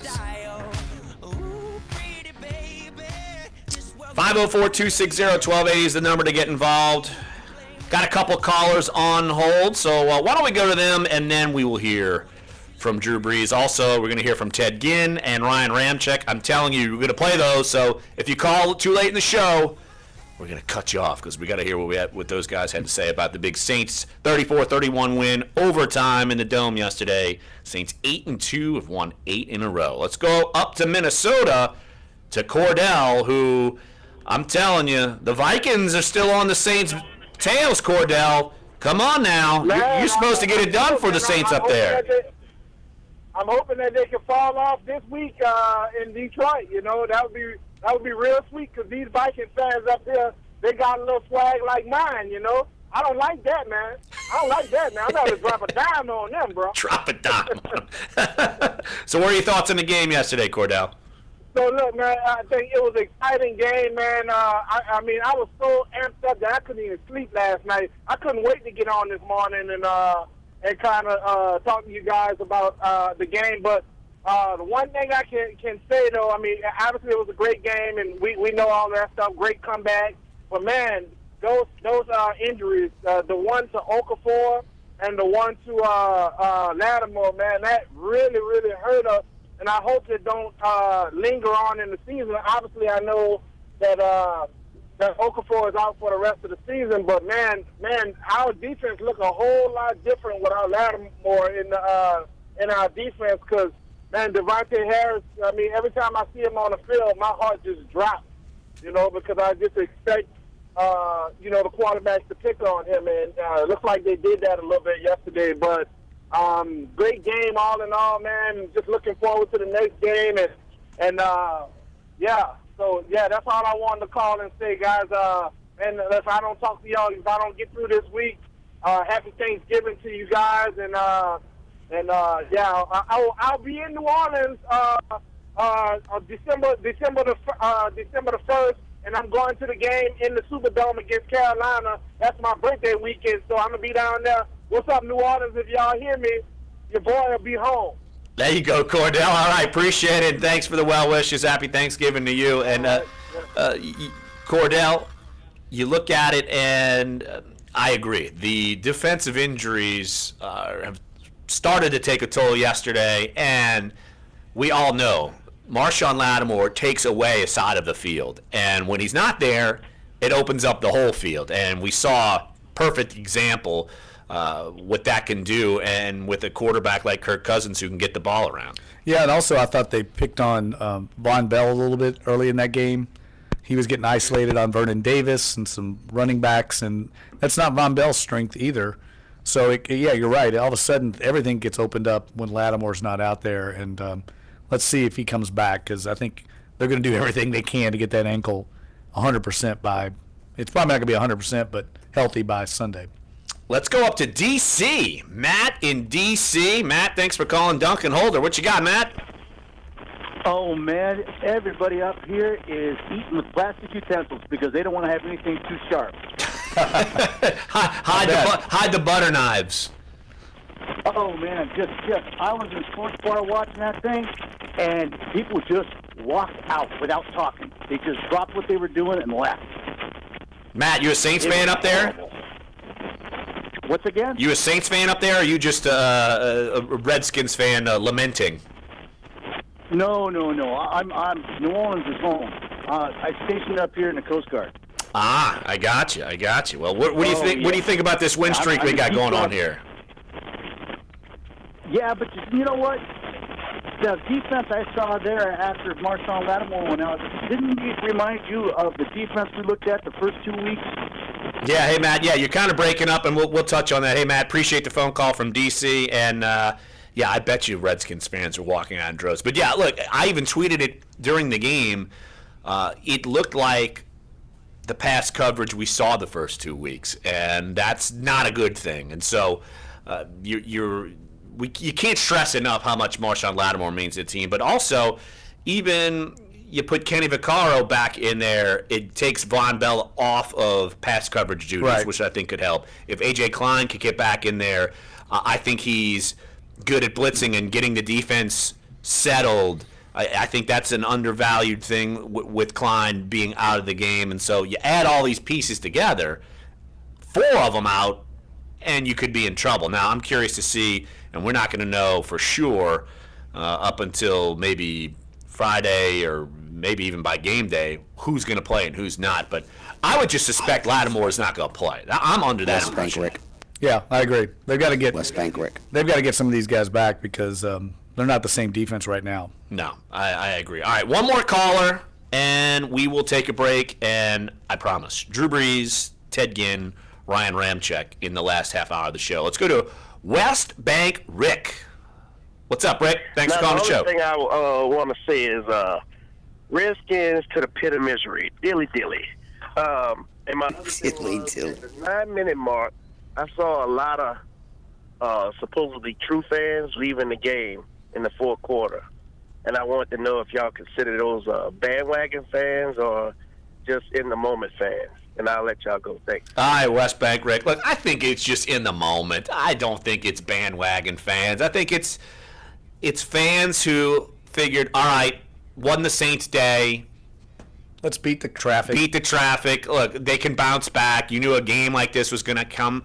And, look, those who stuck by certainly saw a classic. There's no question about it. And, look, there are a lot of people who probably didn't stick by in some of these other wins. And there are a lot of people who probably might have left and seen some bad losses happen after they left, assuming the Saints won. Didn't a lot of people famously or infamously leave before Tom Dempsey's field goal? I think I remember reading a long story about that where the Tulane Stadium was basically empty when he attempted that field goal. So it happens. Look, I'll tell you one thing. I've covered a lot of games over the years. I'm a veteran reporter, as they say, crotchety and old. This is now this almost 20 years of covering the NFL, and I will never count anybody out after the Super Bowl last year because I thought for sure that game was over. And after seeing that happen, I've learned my lesson. I watched LSU come back against Auburn when they appeared dead in the water. And yesterday, I never really felt like it was completely over. Now, it looked bleak. I mean, 98%, 99% loss probability for the Saints. But it wasn't over. As long as Drew Brees has a chance, the Saints have a chance. I totally agree, and he showed once again to the NFL world and sports world he can get it done. So why don't we hear from him coming up here on the other side of this break? So we'll hear from him on if this game's on his remember list. Was this far from a perfect game, but perfect at the end? And how gratifying was it for him to have to put the team on his back and will them to a win? So we'll hear from Drew about that. So come on back, Sports 1280, NOLA.com, and the iHeartRadio app. We're Dunc and Holder.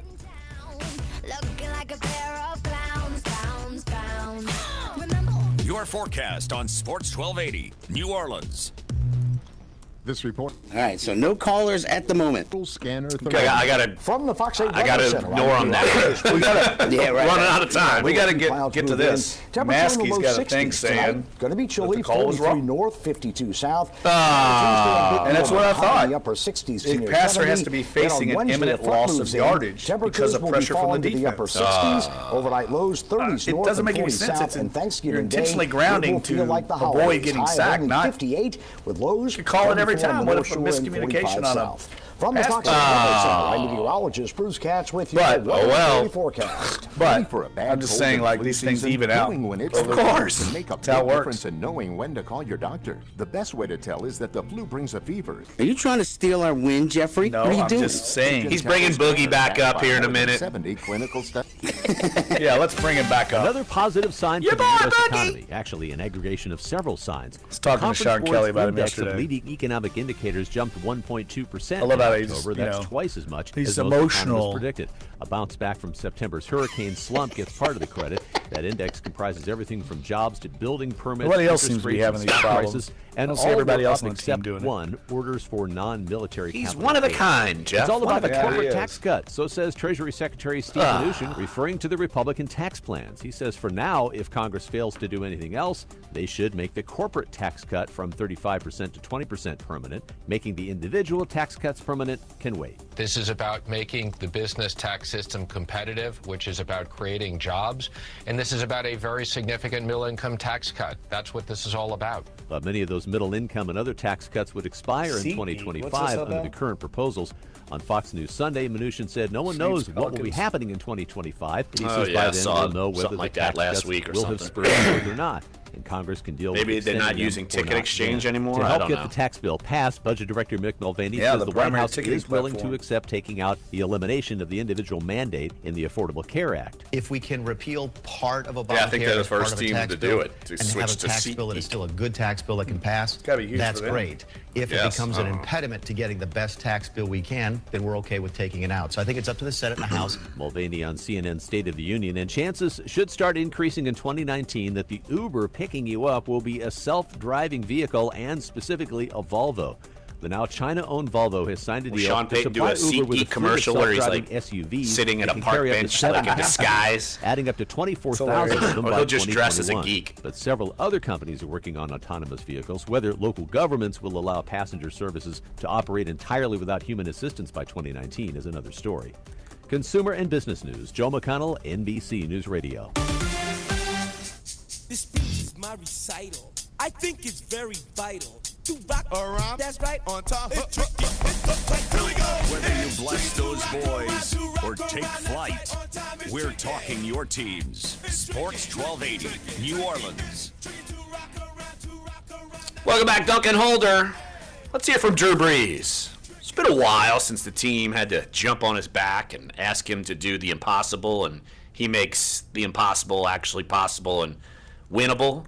So Drew Brees, of course, in those last two drives, 11 of 11, 164 yards, 2 touchdowns, and did not look like he was going to be capable of pulling that off considering how well the Redskins were able to pressure him. He got drilled a few times. Preston Smith, that FedEx delivery is going to be in your mailbox here on Monday morning. Expect a fine for drilling Brees basically in the head. Yeah, that was the brutal. head. Shows you how tough Brees is, right? Come back from that. He got right back up the next play and threw a dart for a completion over the middle. But yeah, look, the fact that he didn't let anything bother him, and obviously huge win and one of the probably more gratifying wins for Drew Brees given the circumstances. So let's hear what Drew Brees had to say if this Redskins game is going to be on the old remember list.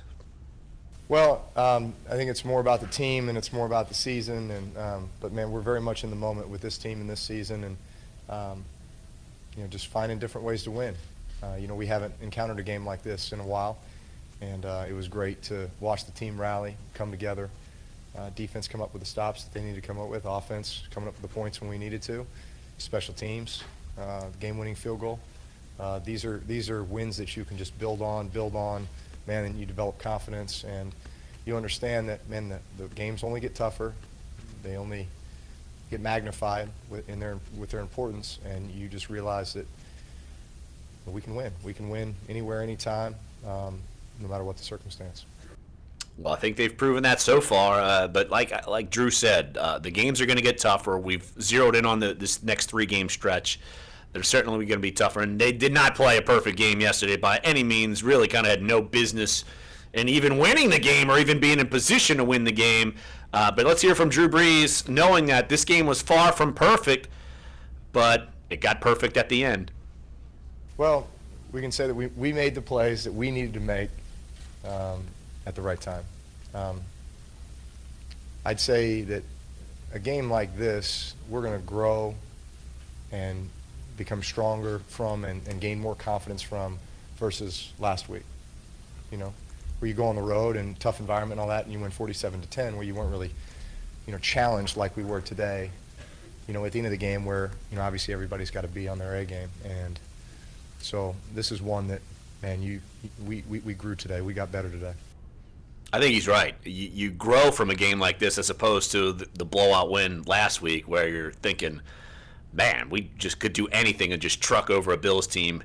That is an anomaly. That's not going to happen at all typically in the NFL, probably at all for the rest of the season for the Saints. Well, if you keep playing the Bills, you will. Obviously, the Chargers waxed them as well. But, yeah, don't you think these young guys need to go through a game like that? They haven't been through it. They've got a lot of young players on the roster that haven't played in a moment or been in that kind of pressure and performed extremely well. Alvin Kamara is just a revelation. We talk about it on the show all the time, and I mentioned to you during the break, Sean Payton, if you haven't read Peter King's Monday morning quarterback column, Peter talked to Sean after the game, and Payton revealed to him that he was thinking of Alvin Kamara in the moment to go to in the 2-point conversion, specifically called the play to get it in his hands. And that says a lot. I remember covering the Saints way back in the day. Some old school Saints fans will remember this. The Saints beat the Carolina Panthers on the road on the last play of regulation, gave the ball to Ricky Williams on a similar play. And I got caught up with Mike McCarthy afterward, and he said in that moment, as an offensive coordinator, you think of players, not plays. And that's exactly what Sean Payton was doing. He was thinking of Alvin Kamara, not necessarily what the play was going to be, but the player and getting the ball in his hands. And for a rookie, that's an incredible, I think, testimony. I'd take it even a little step further. Michael Thomas has never been in a situation like this where they're actually going to get it done. Ted Ginn never been in a 2-minute situation where the game's on the line, or call it 6-minute situation where the game's on the line with the Saints. Kobe Fleener, he's never been in a situation like that. A lot of the offensive linemen, they've never been in a situation like that. So I think the fact that they haven't needed to lean on Drew Brees, and he's kind of taken a step back from the spotlight, even though he's first ballot Hall of Famer, no doubt about it. Everybody knows how great he is. But the show that he could get it done, I think, is huge. I think it's huge for Drew. I mean, honestly, I think it's huge for Drew. I think it's huge for the players around him. I think it's huge for the perception of the league that, all you're hearing about Ingram and Kamara, and you're hearing about this defense, Drew can get it done. And look, he was asked about how gratifying it was to be able to put the team on his back during that win. Listen, I'm ready, willing, and able to do whatever I need to do to help this team win. And some games, from game to game, that can be a little bit different. But I think we all have the confidence here to win in a lot of different ways. I feel like we got the personnel to do it. We got the right attitude, to do it. And we've done it before. There's been validation, from past experiences too. So I'd say we just approach every game with a lot of confidence. Having the game plan in place, but not knowing exactly how it's all going to shake out. And when your number's called upon, you're ready to make the plays. Isn't it refreshing to hear Drew Brees talk in positivities and when there's actually positivities to take place instead of the empty, we're right there, we're about to break the seal. We're so close. Right. Now you are, okay? Now we can buy in. I think your column a couple weeks ago, though, was so spot on about, it was either a week or two ago, about how they have to keep winning because the NFC is so competitive. You tend to think, man, they're 8-2. I think this is am I wrong about this? I think it's the second best start in the Brees Payton era now at 8-2, because they didn't start that well. They did not start that way in 11. They did not start 8-2 in 13. They did not start that way in 6. They didn't start off that hot. They didn't start that way in 10. They did in 2009. So, yeah. That's the second best start. You tend to think they've got some distance, and they don't. I mean, the Panthers are right on their heels, and so is everybody else in the NFC. And because Minnesota beat them in that head-to-head matchup, it's almost like a 2-game lead they have. They have to get ahead of Minnesota in the tiebreaker. And I think it's critical this year to try and get home field advantage, because these other venues are so difficult to win in. Minnesota, Philadelphia. I don't think LA is that difficult yet, but those other places you don't want to be playing on the road in the playoffs. Let's take a phone call, and then we'll take our final break, and you'll hear from Ted Ginn and Ryan Ramczyk in the final segment. So last phone call of the day, we'll call right here. Mitch in Shreveport. Mitch, thanks for calling Dunc and Holder. What's up, Mitch? Hey, guys. Thanks for working me in. You got it. A couple of observations. I think Tommy Lee Lewis is going to be our punt returner, should be anyway. Those hits on the front line, Okafor with big loss. At the back end, Lattimore, that's obvious. Can we remove Devontae Harris permanently from the DB lineup? Arthur Mollett, kid, he may be young, but in the preseason, he was all over our receivers all the time in good position. He needs to be looked at. Gerald Hodges, in place of Mouty, I think he's much more athletic and has much greater speed. Are we playing the best players to make a difference? Thanks, guys. Hey, Mitch, appreciate it. I do think Tommy Lee Lewis is certainly going to get another look at punt returner, because that return was big, and it seemed like he was able to give it a little bit of a jolt, and he didn't seem kind of rattled. I feel like at times when he was in his first year and he was trying to do that, he didn't see. He felt, it seemed just from me observing him, he felt a little more comfortable in his shoes returning the ball yesterday. Yeah, we didn't talk about, yesterday was Mike Westhoff's first game as the special teams coordinator, I guess, de facto. And he was all over the sidelines. He was really into the game. He hadn't been a part of a team for 3 years, I guess. And I thought the special teams, obviously the kicking game was fantastic. The one snafu, of course, was the fake punt. Hard to blame Mike Westhoff for that. I mean, he just joined the team. Right. But and then they got another fortuitous play, was the punt that the Redskins guy had his back heel on the line. That's a 20-yard play, and I think that was right before the drive, right before halftime, right? Right, exactly. So, I mean, again, things just breaking their way right now. No doubt. One final segment here. Play some short interviews I had with Ted Ginn Jr. and Ryan Ramczyk in the final segment of the show. So come on back. Sports 1280, NOLA.com, and the iHeartRadio app. Dunc and Holder. Talk dirty to me. Talk dirty to me. Josh Innes, afternoons noon until 2. LSU controls its own destiny and everything. Now, they ain't going to beat Alabama. So they're playing for second in the West. Boy. Which I don't know. I mean, again. That's something to shoot for. Yeah, we can. If you play hard enough, you can be second place to Alabama. Sports 1280, New Orleans. Attorney. I'm Dave Marley, president of Marley Drug. Are you taking Viagra? Now you can get sildenafil, the active ingredient in Viagra, in generic 20 milligrams for $2 per tablet. That's a savings of $50 per dose. Marley Drug is a North Carolina pharmacy delivering generic sildenafil to your door. For more information on sildenafil, go to marleygenerics.com or call us at 800-853-6375. That's 800-853-6375. The second annual because people are like tweeting at him, like Sunday, cursing him out for me. At the Fulton Alley Lanes. All proceeds will benefit the Strikes for Kids Christmas giveaway, which will provide hundreds of New Orleans area kids with a wrapped toy for Christmas. This year's event will be hosted by Saints linebacker Craig Robertson and his team. So come out for a great day of bowling for a great cause. Go to StrikesForKidsNewOrleans.com. Scott or somebody like Scott Shanley maybe this week. Somebody that played on the 09 team to maybe. Flu shots are recommended for just about everyone over the age of 6 months. They don't prevent all cases of the flu. Health experts say that flu shots are about 40 to 70% effective. Still, they do reduce the risk of complications. A new study out of Canada that looked at 10,000 kids confirms that. If you haven't gotten a flu shot yet, you might want to consider that. And this one is for all you dog lovers out there. Adopting a pooch could help you live longer. Swedish researchers studied more than 3 million people, and they found that those who are older and live alone are 11% less likely to die from heart disease if they have a dog, and a third less likely to die from all causes. The study speculates that caring for a dog keeps people more physically active, leading to better overall health. And petting a dog, well, that's also a big stress reliever. Health Update, Sarah Lee Kessler, NBC News Radio. 30 seconds. In your legs and feet. And we'll have a full 10 minutes almost. Yeah, I mean, obviously those two take up about... Yeah, about 2 minutes 2 minutes each, yeah, that's fine.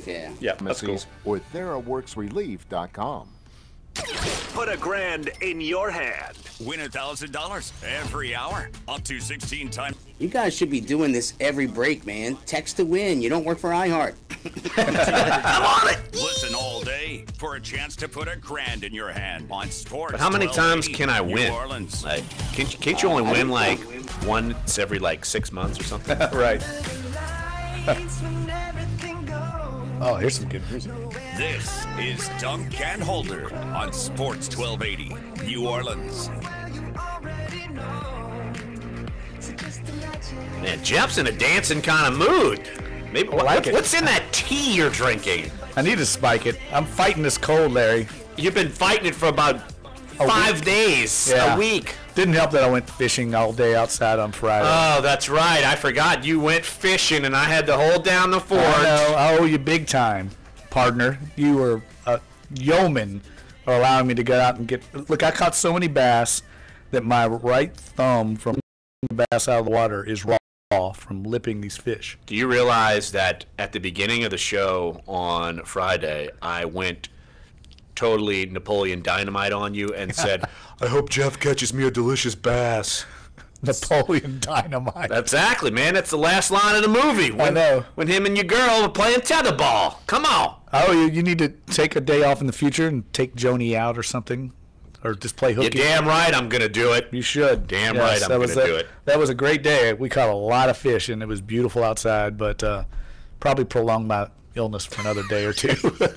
Well worth it, I would say. Yes. Hack up a lung and get it done. So why don't we hear from Ted Ginn Jr.? Look, I caught up purposely in my column with 3 players who have not been a part of, say, a Drew Brees comeback trail in a game before. So I caught up with Larry Warford, I caught up with Ted Ginn, and I caught up with Ryan Ramczyk. And basically, I did it on purpose because Ted Ginn's been around the game forever. Larry Warford is now, you'd say, a veteran because he's in his 5th year, and Ryan Ramczyk is a rookie. So I kind of spread the age gap. So why don't we heard from Larry Warford in the first hour of the show.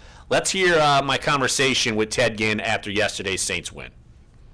What are you thinking when you're down 15 and all of a sudden you guys put together 2 drives and, I mean, just probably one of the more amazing games you've probably ever been a part of, right? Yeah, you know, I've been a part of some great games, but this one right here is special, man. Coming to a new squad with some new guys and putting together what we're putting together right now, it's great. You know, down 15, man, I just try to be cool like my coach. That's our whole deal. Be cool like CJ, you know. And we know we're having a guy like Drew. The type of teammates that we have in this room, we knew that if we get any opportunity that we can fight and come back, and that's what we did. You mentioned Drew. I mean, a lot of it is, you know, there's been so many good things that sometimes he kind of gets down to pecking order because running ball well, you guys are playing well, defense is playing well, but having a guy like Drew back there in that situation, I mean, it's always great. You know, a guy to know how to manage the clock, do all the little things to make the bigger plays. You know, getting us to the line, getting the plays in, knowing what he want to do, putting the guys in the right positions to get the ball. That's all Drew. You know, that's all Drew and the coaches, man. And we just give them the big utmost and the most respect to them because without them, there's no us. You know, and we just give it all to them, man. What about 8 games in a row? I mean, it's you've been a part of some long win streaks in your career, but this one, especially for this team, it hadn't had the success. I mean, how I just really think, man, right now, man, we all in here, we being brothers. We got little brothers looking up to big brothers. We got big brothers looking down to little brothers. You know, man, we're just trying to be all one, man, and we're just fighting to be one heartbeat, one team, and we kind of put it together, man. You know, it wasn't right for all of us the whole day. You know, offense, defense, special team played solid though. But as it got down to the nitty gritty, we knew what that D can do, and that offense knew what we can do, and we just tried to go out and just put some drives together. Pretty exciting, huh? Yeah, very. Thanks, Ted. And yeah, you could tell like he's catching the fever, Ted. Like he's been on some 15-1 Carolina Panthers teams, so he's kind of seen this thing ride out. But I'm guessing it's different because everyone in this locker room, it's kind of like people have been around, they haven't experienced a success like this. And I think Ted, look, he's playing great at receiver. Like you're not seeing these drops. No. He's playing really well and been a big part of this reason why the Saints have won 8 in a row. I was talking to Brett Martell of the Associated Press after the game, and he said he had an interesting conversation with Ted Ginn Jr. this week in the locker room about how catchable the ball is that Drew Brees throws. And he says, do not underestimate that. I mean, he throws and you can see it even from the press box. The ball just arrives perfectly almost right near their chin where, you know, he throws to the face mask, a perfectly catchable ball, whereas sometimes Cam Newton is throwing a howitzer. I mean, that guy's got a cannon, and I think that might be paying off for them as well. And, hey, I loved Ted Ginn Jr. channeling his Coach O with you. One team, one heartbeat. He did say that. That's what I thought. In that moment, I thought that or like Friday Night Lights, like the TV show. What is it? Clear Eyes, Full Hearts, Can't Lose, yes. Something like that. He was like channeling his Coach Taylor there. It was good, though. It's good to hear. I'm sure he's loving this. I bet it was a difficult decision to some degree to leave Carolina. He's had a great career there, and he moves on to this team, and he's having a career year. Absolutely. Now let's go to the first round pick who, look, he didn't have his best game yesterday. You knew at some point he was going to get tested, and he got beat a couple times, but obviously was resilient when he had to be. Let's hear from first-round pick right tackle Ryan Ramczyk on the win and on Drew Brees. How calm was Drew in those last 2 drives, and what's it like to have playing with somebody who, when it's on his back, and he needs to get everybody in order? He's so collected. He's the same person that he is in the first play of the game. You can tell he's been there before, and complete control of the huddle, complete control of the offense, and to be able to have that and see that is huge.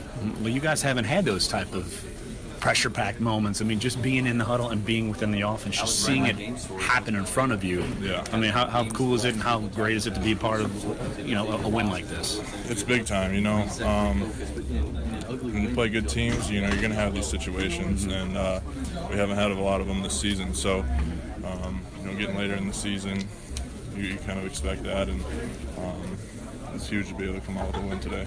Even, you guys were able to come back, and when you guys were able to, in other games, be ahead and kind of have some mistakes, but to be able to come back, because you could have just said, this wasn't our day, and just kind of moved on and be like, all right, we're 7-3, but we're still in good shape. Yeah, I don't think that's ever our mentality. But I know, but on the surface, it could be like, live to fight another day. But obviously, you guys live to fight still today. Yeah, I think, just like Drew, the whole offense mentality never changes. We know what we're capable of, and we can go out and execute, and we did just that.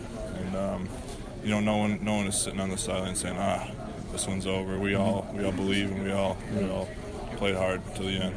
To be able to pretty apparent because y'all won. And look, that's from the rookie. Look, that's not the mentality to all the way up to Ted Ginn, who's been in the league for double-digit seasons. It seems pretty uniform the way this team's kind of in sync with each other. Yeah, Ramczyk was having struggles early on in the game. We pointed out in the press box that he was struggling, gave up some pressures, I think gave up a sack, but then he settled down and was really a force. And the offensive line owned those last two drives. They weren't getting really any pressure on Brees at all. I know they weren't rushing that many, but nevertheless, they really were the key factor in the comeback, I thought, along with Brees' brilliance. And then when you get to overtime and they can get back to what they seemingly do best now is run blocking, that's amazing to say for a Saints offensive line. What they do best is run blocking. They road-graded defenders and opened up big holes, and Mark Ingram was able to get in there. And look, you got that tandem and the way they can mix and match. It's I don't think it's a stretch to call them the best 1-2 punch in the NFL. I think you can confidently claim them as the best 1-2 punch in the NFL. Oh, yeah, they're on a historic pace right now. I think we pointed out last week they are on a pace that will rival only, I think, Walter Payton and Roland Harper with the Chicago Bears for yards from scrimmage, receiving, and rushing. It's truly remarkable how this team's transformed into a kind of running back-based offense. And it's not necessarily just running the ball. They also throw the ball to both of those guys as well. And I think it's interesting to think about Ryan Ramczyk, his career. This is a guy that started his career, I think he was at Wisconsin Stevens Point, playing at a small college level, then transferred for his senior year to Wisconsin, got a taste of the big time. And now here he is on Sundays, lining up against the Washington Redskins in the heat of a moment. Oh, by the way, Mark Ingram ranks 4th in the NFL in rushing, only 80 yards behind Le'Veon Bell for the league lead. And Alvin Kamara and Mark Ingram, respectively, rank 1st and 4th in the league in yards per carry. That's unbelievable. Not bad. Not bad. So, great show today. If you missed any of it, sports1280.com, NOLA.com, iTunes, SoundCloud, and YouTube page. Great feedback. Appreciate everyone also watching on YouTube. Great show, and we'll be back here for another episode on Tuesday. So come on back. Sports1280, NOLA.com, and the iHeartRadio app. Dunc and Holder.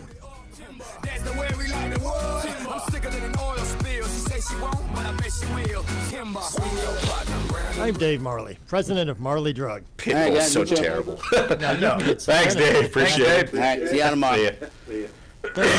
Hey, actually, y'all still there? Hi, yes. All right, so it's looking like pretty much everybody's going to be running best subs on Wednesday as well. So we're not going to do it? Well, no, we can. I mean, we can.